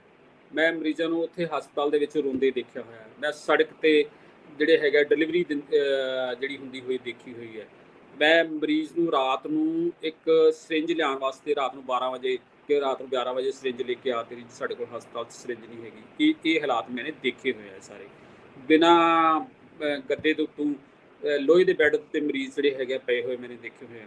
ਪਰ ਸਵਾਲ ਤਾਂ ਇਹ ਸੀਗਾ ਕਿ ਇਹਨਾਂ ਸਾਰਿਆਂ ਵਾਸਤੇ ਜ਼ਿੰਮੇਵਾਰ ਕੌਣ ਸੀ? ਮੈਂ ਆਪਣੇ ਆਪ ਨੂੰ ਪਾਸੇ ਨਹੀਂ ਕਰਦਾ। ਅਸੀਂ ਵੀ ਜੋ ਡਾਕਟਰਾਂ ਨੇ ਕੀਤਾ ਹੋਇਆ, ਮੇਰੇ ਕੋਲ ਮੈਨੂੰ ਕਹਿਣ 'ਚ ਕੋਈ ਸ਼ਰਮ ਨਹੀਂ ਹੈ ਕਿ ਜਿਸ ਢੰਗ ਦੇ ਨਾਲ ਅਸੀਂ ਹੈਲਥ ਸਰਵਿਸ ਨੂੰ ਚਲਾਇਆ, ਜੇ ਅਸੀਂ ਚੰਗੇ ਹੁੰਦੇ ਨਾ, ਮੈਂ ਇਹ ਗੱਲ ਕਹਿ ਰਿਹਾ ਸਾਰਿਆਂ ਦੇ ਸਾਹਮਣੇ, ਜੇ ਅਸੀਂ ਚੰਗੇ ਹੁੰਦੇ ਤਾਂ ਹਾਲਾਤ ਇਹ ਵੀ ਨਾ ਇੱਦਾਂ ਦੇ ਹੁੰਦੇ। ਇਹ ਹਾਲਾਤ ਜਿਹੜੇ ਨੇ ਅਸੀਂ ਵੀ ਕ੍ਰੀਏਟ ਕੀਤੇ ਹੋਏ ਨੇ, ਕਿਉਂਕਿ ਡਿਸਪੈਂਸਰੀ 'ਚ ਜਾਣਾ ਹੀ ਨਹੀਂ ਹੈ, ਜੋ ਤੁਹਾਡੀ ਜ਼ਿੰਮੇਵਾਰੀ ਬਣਦੀ ਉਸ ਨੂੰ ਨਿਭਾਉਣਾ ਹੀ ਨਹੀਂ ਹੈ।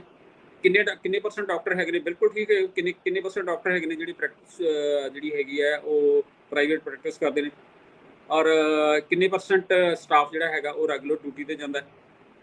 ਕਿੰਨੇ % ਡਾਕਟਰਸ ਜਿਹੜੇ ਹੈਗੇ ਨੇ ਉਹ ਇਮਾਨਦਾਰੀ ਦੇ ਨਾਲ ਜਿਹੜੇ ਉਹਨਾਂ ਨੂੰ ਟਾਰਗੇਟ ਦਿੱਤੇ ਹੁੰਦੇ ਨੇ ਉਹਨਾਂ ਨੂੰ ਪੂਰੇ ਕਰਦੇ ਆ। ਕਿੰਨੇ % ਡਾਕਟਰਸ ਹੈਗੇ ਨੇ ਜਿਹੜੇ ਆਪਣੇ ਥੱਲੇ ਵਾਲੇ ਸਟਾਫ ਦੇ ਨਾਲ ਬਣਾ ਕੇ ਜਾਂ ਲੋਕਾਂ ਦੇ ਨਾਲ ਕੋਆਪਰੇਟ ਕਰਕੇ ਤੇ ਡਿਸਪੈਂਸਰੀ ਨੂੰ ਇੰਪਰੂਵ ਕਰਦੇ ਆ।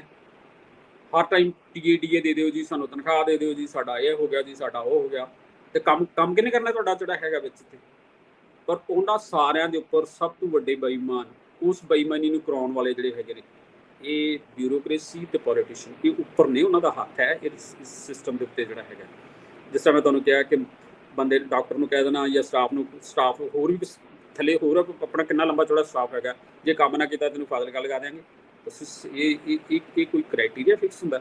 ਸੋ ਅੱਜ ਮਨਵੀਰ ਜੀ, ਜੇ ਹੈਲਥ ਸਿਸਟਮ ਖਰਾਬ ਹੈ, ਜਾਂ ਆਪਾਂ ਇਹ ਗੱਲ ਕਹਿ ਦਈਏ ਕਿ ਆਪਣਾ ਸਾਰਾ ਸਿਸਟਮ ਖਰਾਬ ਹੈ, ਇਕੱਲੇ ਹੈਲਥ ਦੀ ਗੱਲ ਨਹੀਂ ਹੈ ਬਾਕੀ, ਤਾਂ ਆਪਾਂ ਜਿਹੜੇ ਇੰਪਲਾਈ ਹੈਗੇ ਆ 50% ਅਸੀਂ ਜ਼ਿੰਮੇਵਾਰ ਹੈਗੇ ਵਿੱਚ, ਬਲਕਿ ਮੈਂ ਤਾਂ ਕਈ ਵਾਰੀ 50% ਤੋਂ ਵੀ ਜ਼ਿਆਦਾ ਕਹਿਣਾ ਹੋਣਾ ਕਿ ਜੇ ਅਸੀਂ ਇਹ ਜਿਹੜੇ ਕਰਪਟ ਲੋਕ ਹੈਗੇ ਆ, ਇਹਨਾਂ ਦੀਆਂ ਗੱਲ ਅਸੀਂ ਨਾ ਮੰਨਦੇ ਤਾਂ ਅਸੀਂ ਥੱਲੇ ਡਿਪਾਰਟਮੈਂਟ ਨੂੰ ਸੁਧਾਰ ਲਿਆ ਹੁੰਦਾ। ਦੇਖੋ, ਮੇਰੀ ਇਹਨਾਂ ਨੇ 25 ਵਾਰੀ ਬਦਲੀ ਕੀਤੀ ਹੈ, ਪਰ ਮੈਨੂੰ ਕੰਮ ਕਰਨ ਤੋਂ ਤਾਂ ਕੋਈ ਨਹੀਂ ਸੀ ਰੋਕਦਾ।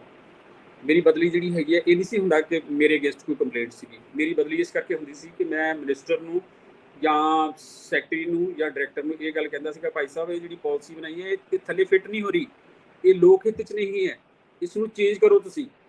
ਜਦੋਂ ਮੈਂ ਚੇਂਜ ਕਰਨ ਦੀ ਗੱਲ ਕਰਦਾ ਸੀਗਾ, ਫਿਰ ਮੇਰੀ ਬਦਲੀ ਕਰਦਾ ਸੀ। ਪਰ ਮੈਨੂੰ ਕੋਈ ਫਰਕ ਨਹੀਂ ਪਿਆ, ਮੈਂ ਤਾਂ ਸਗੋਂ ਬਦਲੀ ਕਰਦਾ ਸੀਗਾ। ਤਾਂ ਮੈਂ ਜਿੱਥੇ ਕਿ ਨਵੇਂ ਸਿਸਟਮ 'ਚ ਜਾਂਦਾ ਰਿਹਾ, ਮੈਂ ਜਾ ਕੇ ਉੱਥੇ ਵਧੀਆ ਹਸਪੀਟਲ ਬਣਾਏ, ਉਹ ਪਰ ਜਾ ਕੇ ਪਾਕਿਸਤਾਨ ਦੇ ਬਾਰਡਰ 'ਤੇ ਵੀ ਬਣਾਏ। ਪਰ ਮੈਨੂੰ ਉਸ ਗੱਲ ਮੇਰਾ ਅਸਲ 'ਚ ਕਹਿਣ ਦਾ ਮਤਲਬ ਸੀਗਾ, ਪਰ ਫਿਰ ਉਹ ਕਿੰਨੇ ਕੁ ਮੇਰੇ ਵਰਗੇ ਸੀਗੇ ਜਿਹੜੇ ਘਰੋਂ ਵੀ ਗਾਲਾਂ ਖਾਣਗੇ ਤੇ ਬਾਹਰੋਂ ਵੀ ਗਾਲਾਂ ਖਾਣਗੇ, ਨਾਲੇ ਪੈਸੇ ਦੀ ਬਰਬਾਦੀ ਕਰਨਗੇ। ਕਿੰਨੇ ਕੁ ਲੋਕ ਹੁੰਦੇ ਆ ਆਪਣੇ ਸਿਸਟਮ ਦੇ ਵਿੱਚ ਜਿਹੜੇ ਹੈਗੇ ਆ, ਜਿਨ੍ਹਾਂ ਨੂੰ ਘਰੋਂ ਵੀ ਗਾਲਾਂ ਪੈਣ, ਬਾਹਰੋਂ ਵੀ ਗਾਲਾਂ ਪੈਣ, ਤੇ ਪੈਸੇ ਦੀ ਵੀ ਬਰਬਾਦੀ ਕੀਤੀ ਹੈ। ਹਾਂ, ਮੈਨੂੰ ਇਸ ਗੱਲ ਦੀ ਖੁਸ਼ੀ ਹੁੰਦੀ ਸੀ ਕਿ ਮੈਂ ਲੋਕਾਂ ਨੂੰ ਜ਼ਰੂਰ ਖੁਸ਼ ਕਰ ਪਾਇਆ। ਪਰ ਆਪਾਂ ਨੂੰ ਮੰਨਣਾ ਪਏਗਾ ਕਿ ਸਾਡਾ ਹੈਲਥ ਸਿਸਟਮ ਹੋਵੇ, ਚਾਹੇ ਉਹ ਕੋਈ ਹੋਰ ਡਿਪਾਰਟਮੈਂਟ ਵੀ ਹੋਵੇ, ਉਹਦੇ ਖਰਾਬ ਹੋਣ ਦੇ ਦੋਨੇ ਹੀ ਜ਼ਿੰਮੇਵਾਰ ਨੇ। ਮੈਂ ਵੀ ਜ਼ਿੰਮੇਵਾਰ ਹਾਂ ਤੇ ਜਿਹੜੇ ਇੱਕ ਸੈਕਟਰ 'ਚ ਬੈਠੇ ਨੇ ਉਹ ਵੀ 100% ਜ਼ਿੰਮੇਵਾਰ ਨੇ। ਆਪਾਂ ਦੋਨੇ ਜ਼ਿੰਮੇਵਾਰ, ਅਸੀਂ ਆਪਣੀ ਜ਼ਿੰਮੇਵਾਰੀ ਤੋਂ ਭੱਜ ਨਹੀਂ ਸਕਦੇ। ਦਲੇਰ ਸਿੰਘ ਜੀ, ਜਦੋਂ ਡਾਕਟਰ ਸਾਹਿਬ ਇਹ ਰੇਡ ਮਾਰਦੇ ਨੇ ਹਸਪੀਟਲ ਦੇ ਵਿੱਚ, ਇਹਦਾ ਕੋਈ ਫਾਇਦਾ ਹੁੰਦਾ ਹੈ? ਮੰਤਰੀ ਸਾਹਿਬ ਨੂੰ ਤਾਂ ਹੁੰਦਾ ਕਿਉਂਕਿ ਉਹ ਚਰਚਾ ਦੇ ਵਿੱਚ ਆ ਜਾਂਦੇ ਨੇ, ਪਰ ਇਹਦਾ ਕੋਈ ਵਾਕਈ ਸਾਡੇ ਹੈਲਥ ਸਿਸਟਮ ਨੂੰ ਫਾਇਦਾ ਹੁੰਦਾ? ਨਹੀਂ, ਉਹ ਇਸ ਕਰਕੇ ਨਹੀਂ ਫਾਇਦਾ ਹੁੰਦਾ ਕਿਉਂਕਿ ਮੰਤਰੀ ਨੂੰ ਜਾਣਕਾਰੀ ਨਹੀਂ ਹੁੰਦੀ। ਮੰਤਰੀ ਸਿਰਫ ਆਪਣੀ ਸ਼ੋਸ਼ੇਬਾਜ਼ੀ ਵਾਸਤੇ, ਹੈਂਕੜਬਾਜ਼ੀ ਵਾਸਤੇ, ਕਿ ਜਿਹੜਾ ਹੈਗਾ ਕਈ ਥਾਵਾਂ ਤੇ ਤਾਂ ਮਨਵੀਰ ਜੀ ਇਹ ਸੀਗਾ ਕਿ ਲੋਕ ਜਿਹੜੇ ਹੈਗੇ ਨੇ ਉਹ ਚੈਕਿੰਗ ਕਰਨ ਜਾਂਦੇ ਨੇ ਸਿਰਫ ਇਹ ਪੈਸੇ ਕਮਾਉਣ ਵਾਸਤੇ। ਸਾਡੇ ਆਫਿਸਰ ਵੀ ਇਹੀ ਕੁਝ ਕਰਦੇ, ਜਿੱਥੇ ਜਾ ਕੇ ਡਿਸਪੈਂਸਰੀ ਚੈੱਕ ਕਰਨ ਵਾਸਤੇ ਲਿਆ ਵੀ ਮਹੀਨਾ ਲਿਆ, ਠੀਕ ਹੈ, ਹਸਪਤਾਲ ਚੈੱਕ ਕਰਨਗੇ ਲਿਆ ਔਰ ਮਹੀਨਾ ਕੱਢ। ਤੇ ਅੱਜ ਜਿਹੜੇ ਮਹੀਨੇ ਲੈਣ ਵਾਲੇ, ਮੈਂ ਮਨਵੀਰ ਜੀ ਹੁਣ ਰੀਸੈਂਟਲੀ ਹੋਇਆ ਇੱਕ ਕਿ ਮਹੀਨਾ ਲੈਣ ਵਾਲੇ ਬੰਦੇ ਜਿਹੜਾ ਹੈਗਾ ਉਸ ਤੇ ਵੀ ਕੋਈ ਐਕਸ਼ਨ ਨਹੀਂ ਕੀਤਾ। ਕਿਉਂ ਨਹੀਂ ਕੀਤਾ? ਕਿਉਂ ਜ਼ਿੰਮੇਵਾਰ ਇਹ ਸੈਕਟਰੀ ਹੈਲਥ ਜਿਹੜੇ ਹੈਗੇ ਨੇ ਇਸ ਗੱਲ ਤੋਂ ਭੱਜਦੇ ਨੇ? ਮੈਂ ਤੁਹਾਡੀ ਮੀਟਿੰਗ ਰਾਹੀਂ ਸਾਰਿਆਂ ਦੇ ਜੇ ਮੇਰੀ ਗੱਲ ਕੋਈ ਸੁਣਦਾ ਹੋਵੇ ਤਾਂ, ਜਦੋਂ ਤੁਸੀਂ ਬੰਦੇ ਨੂੰ ਪੈਸੇ ਲੈਂਦੇ ਨੂੰ ਫੜ ਲਿਆ ਕਿ ਆਪਣੇ ਮੁਲਾਜ਼ਮਾਂ ਕੋਲੋਂ ਬੰਦੇ ਪੈਸੇ ਲੈਂਦਾ, ਤੁਸੀਂ ਉਸ ਤੇ ਐਕਸ਼ਨ ਕਿਉਂ ਨਹੀਂ ਕਰਦੇ? ਬਦਲੀ ਕੋਈ ਕ੍ਰਾਈਟੇਰੀਆ ਨਹੀਂ ਹੁੰਦਾ। ਬਦਲੀ ਕਿਹੜੀ ਸਜ਼ਾ ਹੁੰਦੀ ਹੈ ਵੀ? ਬਦਲੀ ਕੋਈ ਸਜ਼ਾ ਥੋੜੀ ਹੈ ਕੁਝ ਵੀ। ਤੁਸੀਂ ਰਿਕਾਰਡ ਦੇ ਵਿੱਚ ਤੁਸੀਂ ਬੰਦਿਆਂ ਨੂੰ ਫੜ ਲਿਆ ਕਿ ਇਹ ਬੰਦੇ ਨੇ ਪੈਸੇ ਲਏ ਆ, ਇਸ ਬੰਦੇ ਨੇ ਕਰਪਸ਼ਨ ਕੀਤੀ ਹੈ, ਤੁਸੀਂ ਉਸ ਤੇ ਐਕਸ਼ਨ ਕਿਉਂ ਨਹੀਂ ਕਰਦੇ? ਕੌਣ ਜ਼ਿੰਮੇਵਾਰ ਹੈ ਉਸ ਵਾਸਤੇ? ਉਹਦੇ ਵਾਸਤੇ ਫਿਰ ਡਾਕਟਰ ਵੀ ਜ਼ਿੰਮੇਵਾਰ ਹੋਏਗਾ। ਫਿਰ ਡਾਕਟਰ ਰਾਜ ਬਹਾਦਰ ਨੂੰ ਜੁੱਤੀਆਂ ਮਾਰੋਗੇ ਵਿੱਚ ਜਿਹੜੀਆਂ ਹੈਗੀਆਂ ਨੇ ਲੋਕ ਵੀ ਇਸ ਗੱਲ ਦਾ ਜਵਾਬ ਦੇਣਗੇ। ਇਹੀ ਮੰਤਰੀ ਜਵਾਬ ਦੇ ਦੇਵੇ। ਇਸੇ ਮੰਤਰੀ ਦੇ ਟੈਂਡਰ ਦੇ ਵਿੱਚ ਹੋਇਆ ਕਿ ਜਦੋਂ ਤੁਹਾਨੂੰ ਪਤਾ ਕਿ ਜਿਹੜਾ ਤੁਹਾਡਾ ਆਫੀਸਰ ਜਿਹੜਾ ਹੈਗਾ ਉਹ ਪੈਸੇ ਲੈ ਕੇ ਲੋਕਾਂ ਨੂੰ ਖਰਾਬ ਕਰ ਰਿਹਾ, ਫਿਰ ਤੁਸੀਂ ਕਿਉਂ ਨਹੀਂ ਐਕਸ਼ਨ ਕਰਦੇ ਵੀ? ਉਹਦੇ ਵਾਸਤੇ ਤੁਹਾਨੂੰ ਹੁਣ ਕੀ ਸਬੂਤ ਚਾਹੀਦੇ ਨੇ? ਸਾਰਾ ਅਖਬਾਰਾਂ ਨੇ ਬੋਲਿਆ, ਲੋਕੀ ਤੁਹਾਡੇ ਸਾਹਮਣੇ ਬੋਲੀ ਜਾਂਦੇ ਨੇ, ਤੁਸੀਂ ਕਹਿੰਦੇ ਜਿਵੇਂ ਉਹਦੀ ਬਦਲੀ ਕਰਤੀ। ਬਦਲੀ ਕਰਨ ਦੇ ਨਾਲ ਉਹ ਬੰਦਾ ਸੁਧਰ ਜਾਊਗਾ ਕਦੇ? ਕਿਸੇ ਜਿਹੜਾ ਹੈ ਕਿਵੇਂ ਸੁਧਰ ਜੂਗਾ ਉਸ ਸਿਸਟਮ ਦੇ ਵਿੱਚ? ਤੁਸੀਂ ਆ ਜਿਹੜੇ ਬੇਸ਼ਰਮੀ ਕਰਦੇ ਆ, ਜਿਹੜਾ ਤੁਸੀਂ ਸਵਾਲ ਪੁੱਛਿਆ ਕਿ ਇਹ ਚੈਕਿੰਗ ਨਹੀਂ ਕਰਦੇ, ਇਹ ਮਾਲ ਇਕੱਠਾ ਕਰਦੇ ਆ। ਕਿ ਚੈਕਿੰਗ ਕੋਈ ਨਹੀਂ ਹੁੰਦੀ। ਚੈਕਿੰਗ ਇਹ ਹੁੰਦੀ ਹੈ ਕਿ ਤੁਸੀਂ ਉੱਥੇ ਜਾਓ, ਮੈਂ ਇੱਕ ਵਰਡ ਯੂਜ਼ ਕੀਤਾ ਸੀਗਾ, ਸਪੋਰਟਿਵ ਸੁਪਰਵਿਜ਼ਨ ਹੁੰਦੀ ਹੈ, ਚੈਕਿੰਗ ਨਹੀਂ ਹੁੰਦੀ ਅਸਲ 'ਚ। ਸਪੋਰਟਿੰਗ ਸੁਪਰਵਿਜ਼ਨ ਇਹ ਹੁੰਦੀ ਹੈ ਕਿ ਤੁਸੀਂ ਜਿੱਥੇ ਵੀ ਜਾਣਾ ਉਹਨਾਂ ਨੂੰ ਦੱਸ ਕੇ ਜਾਓ, ਉੱਥੇ ਜਾ ਕੇ ਉਹਨਾਂ ਦੇ ਕੋਲੋਂ ਪੁੱਛੋ ਕਿ ਤੁਹਾਨੂੰ ਕੀ ਪ੍ਰੋਬਲਮ ਹੈ, ਕਿ ਤੁਹਾਡੇ ਕੋਲ ਪੈਸੇ ਨਹੀਂ ਹੈ ਜਾਂ ਤੁਸੀਂ ਕੰਮ ਨਹੀਂ ਕੀਤਾ ਹੋਇਆ। ਦੋ ਚੀਜ਼ਾਂ ਆਉਣਗੀਆਂ ਨਾ, ਕਿ ਕੋਈ ਚੀਜ਼ ਤੁਹਾਡੇ ਕੋਲ ਹੈ ਹੀ ਨਹੀਂ ਤੇ ਫਿਰ ਤੁਸੀਂ ਉਹਦੇ 'ਚ ਕੀ ਕਰੋਗੇ। ਜਾਂ ਦੂਸਰਾ ਹੈਗਾ ਕਿ ਮੰਤਰੀ ਕਹੇ ਹਾਂਜੀ ਭਾਈ ਸਾਹਿਬ ਤੁਹਾਡੇ ਕੋਲ ਤਾਂ ਪੈਸੇ ਹੈਗੇ ਤੇ ਤੁਸੀਂ ਫਿਰ ਕੰਮ ਕਿਉਂ ਨਹੀਂ ਕੀਤਾ? ਜੇ ਕੰਮ ਨਹੀਂ ਕੀਤਾ ਤਾਂ ਤੁਸੀਂ ਟੰਗੋ ਉਸ ਨੂੰ। ਤੁਹਾਨੂੰ ਇਸ ਗੱਲ ਤੋਂ ਕੌਣ ਰੋਕਦਾ?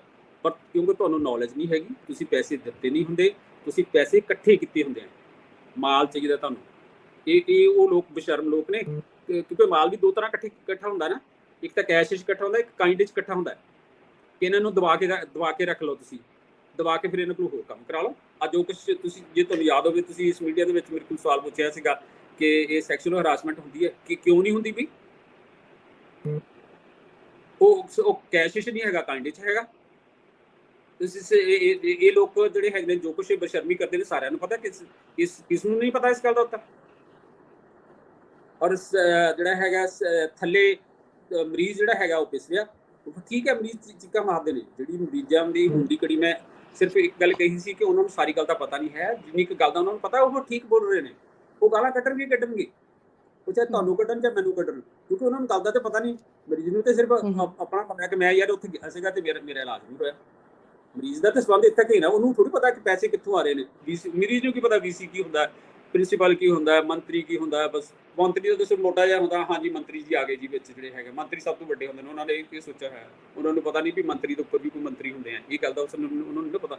ਪਰ ਜ਼ਿੰਮੇਵਾਰੀ ਜਿਸ ਤੱਕ ਆਪਾਂ ਫਿਕਸ ਕਰਾਂਗੇ, ਇਹ ਬੇਈਮਾਨ ਬੰਦੇ ਨੇ, ਇਹ ਚੈਕਿੰਗ ਨਹੀਂ ਕਰਦੇ, ਇਹ ਮਾਲ ਇਕੱਠਾ ਕਰਨ ਵਾਸਤੇ ਜਾਂਦੇ ਨੇ, ਆਈਦਰ ਇਨ ਕੈਸ਼ ਔਰ ਇਨ ਕਾਇੰਡ, ਔਰ ਲੋਕਾਂ ਨੂੰ ਗੁੰਮਰਾਹ ਕਰਦੇ ਆ। ਬਸ ਦਿਸ ਇਜ਼ ਆਲ। ਇਹਨਾਂ ਦਾ ਪਰਪਸ ਜਿਹੜਾ ਹੈਗਾ, ਕਿਸੇ ਵੀ ਹਾਲਤ 'ਚ ਇੰਪਰੂਵਮੈਂਟ ਨਹੀਂ। ਜੇ ਇੰਪਰੂਵਮੈਂਟ ਪਰਪਸ ਹੋਵੇ ਨਾ, ਫਿਰ ਹੁਣ ਤੱਕ ਆਪਾਂ ਜਿੱਥੇ ਫਸੇ ਹੋਏ ਆ ਕਿ ਡਿਸਪੈਂਸਰੀ ਦੇ ਵਿੱਚ ਤੁਹਾਡਾ ਬੁਖਾਰ ਦਾ ਇਲਾਜ ਨਾ ਹੁੰਦਾ ਹੋਵੇ, ਹਸਪਤਾਲ ਦੇ ਵਿੱਚ ਹੈ ਤੁਹਾਨੂੰ ਜਿਹੜੀ ਹੈਗੀ ਆ ਉਹ ਇੱਕ ਸਿਰਿੰਜ ਨਾ ਮਿਲਦੀ ਹੋਵੇ, ਜਾਂ ਹਸਪਤਾਲ ਤੁਸੀਂ ਗਏ ਤੁਹਾਨੂੰ ਚੰਗਾ ਗੱਦਾ ਨਾ ਮਿਲਦਾ ਹੋਵੇ, ਕਿਉਂ ਨਹੀਂ ਹੋ ਰਿਹਾ? ਕਿਉਂਕਿ ਇਹ ਲੋਕਾਂ ਨੇ ਸਿਸਟਮ ਨੂੰ ਇੰਪਰੂਵਮੈਂਟ ਦੀ ਗੱਲ ਨਹੀਂ ਕਦੀ ਕੀਤੀ। ਇਹਨਾਂ ਨੇ ਹਮੇਸ਼ਾ ਹੀ ਜਾਂ ਤਾਂ ਦਬਾਉਣ ਦੀ ਗੱਲ ਕੀਤੀ ਹੈ, ਜਾਂ ਫਿਰ ਉਹਦੇ 'ਚੋਂ ਰਿਸ਼ਵਤ ਦੀ ਗੱਲ ਕੀਤੀ ਹੈ ਕਿ ਮੈਂ ਉੱਥੇ ਜਾਵਾਂ। ਜਿਸ ਤਰ੍ਹਾਂ ਮੈਂ ਤੁਹਾਨੂੰ ਦੱਸਾਂ ਨਾ ਕਿ ਸਾਡੇ ਆਫਿਸਰ ਵੀ ਜਾਂਦੇ ਆ, ਤੇ ਠੀਕ ਹੈ ਜੀ, ਤੂੰ ਨਹੀਂ ਆਇਆ ਤੇ ਠੀਕ ਹੈ, ਲਿਆ ਮਾਲ, ਸ਼ਾਮ ਨੂੰ ਆਪਣੀ ਜੇਬ ਭਰੀ ਤੇ ਚੱਲ ਪਾਸੇ। ਸੋ ਇਸ ਕਰਕੇ ਆਪਾਂ ਨੂੰ ਮਨਵੀਰ ਜੀ ਦੁਖੀ ਹੋਣਾ ਪੈਂਦਾ। ਮੈਨੂੰ ਜ਼ਿਆਦਾ ਦੁਖੀ ਹੋਣਾ ਪੈ ਰਿਹਾ ਹੁਣ ਦੀ ਘੜੀ ਵਿੱਚ, ਕਿਉਂਕਿ ਮੈਂ ਇਹ ਸਾਰੇ ਸਿਸਟਮ ਦੇ ਵਿੱਚੋਂ ਲੰਘ ਚੁੱਕਿਆ। ਆਸ ਕੀਤੀ ਸੀ ਕਿ ਨਵੀਂ ਸਰਕਾਰ, ਜਿਹੜਾ ਤੁਸੀਂ ਸਵਾਲ ਪੁੱਛਿਆ, ਕਿ ਇਹ ਸ਼ਾਇਦ ਕੋਈ ਚੰਗੇ ਪਾਸੇ ਚੱਲ ਪੈਣਗੇ, ਤੇ ਸ਼ਾਇਦ ਮੇਰੇ ਵਰਗੇ ਜਿਹੜੇ ਰੋਜ਼ ਮੀਡੀਆ 'ਚ, ਅਖਬਾਰਾਂ, ਟੀਵੀ ਦੇ ਉੱਤੇ ਵੱਖਰੇ ਢੰਗ ਨਾਲ ਰੌਲਾ ਪਾਉਂਦੇ ਨੇ, ਸ਼ਾਇਦ ਉਹਨਾਂ ਦੇ ਮਨ ਨੂੰ ਥੋੜ੍ਹੀ ਬਹੁਤੀ ਸ਼ਾਂਤੀ ਹੋਈ। ਪਰ ਇਹਨਾਂ ਨੇ ਸ਼ਾਂਤੀ ਛੱਡ ਕੇ ਇਹਨਾਂ ਨੇ ਉੱਤੇ ਕੁਛ ਹੋਰ ਹੀ ਬਣਾ ਕੇ ਰੱਖ ਦਿੱਤਾ। ਸੋ ਇਹ ਪਿਛਲੀਆਂ ਸਰਕਾਰਾਂ ਦੇ ਨਾਲੋਂ ਅੱਜ ਦੀ ਡੇਟ ਤੱਕ, ਕੱਲ੍ਹ ਨੂੰ ਇਹ ਥੋੜ੍ਹਾ ਠੀਕ ਕਰ ਲੈਣ ਤਾਂ ਮੈਂ ਕੁਛ ਕਹਿ ਨਹੀਂ ਸਕਦਾ, ਲੇਕਿਨ ਅੱਜ ਤੱਕ ਇਹ ਉਹਨਾਂ ਤੋਂ ਹਟ ਕੇ ਤੇ ਗਲਤ ਸਿਸਟਮ ਵਿੱਚ ਚੱਲ ਰਹੇ ਨੇ।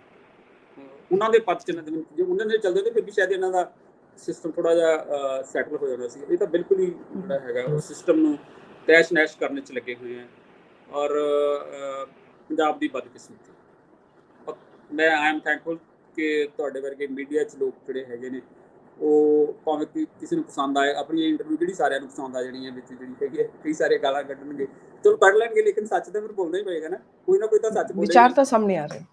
ਹਾਂ, ਵਿਚਾਰ। ਜਿਸ ਤਰ੍ਹਾਂ ਮੈਂ ਤੁਹਾਨੂੰ ਦੱਸਿਆ ਕਿ ਮੇਰੇ ਵਰਗਾ ਬੰਦਾ ਘਰੋਂ ਵੀ ਗਾਲਾਂ ਖਾਵੇ ਤੇ ਡਿਪਾਰਟਮੈਂਟ ਕੋਲ ਵੀ ਖਾਵੇ ਤੇ ਨਾਲੇ ਪੈਸੇ ਖਰਾਬ ਕਰੇ, ਤੇ ਕਹੋ ਜੀ ਮੈਂ ਸੁਧਾਰ ਕਰ ਰਿਹਾ, ਉਹ ਕਹਿੰਦਾ ਸੁਧਾਰ ਤੂੰ ਪਹਿਲਾਂ ਆਪਣਾ ਘਰ ਬੈਠ।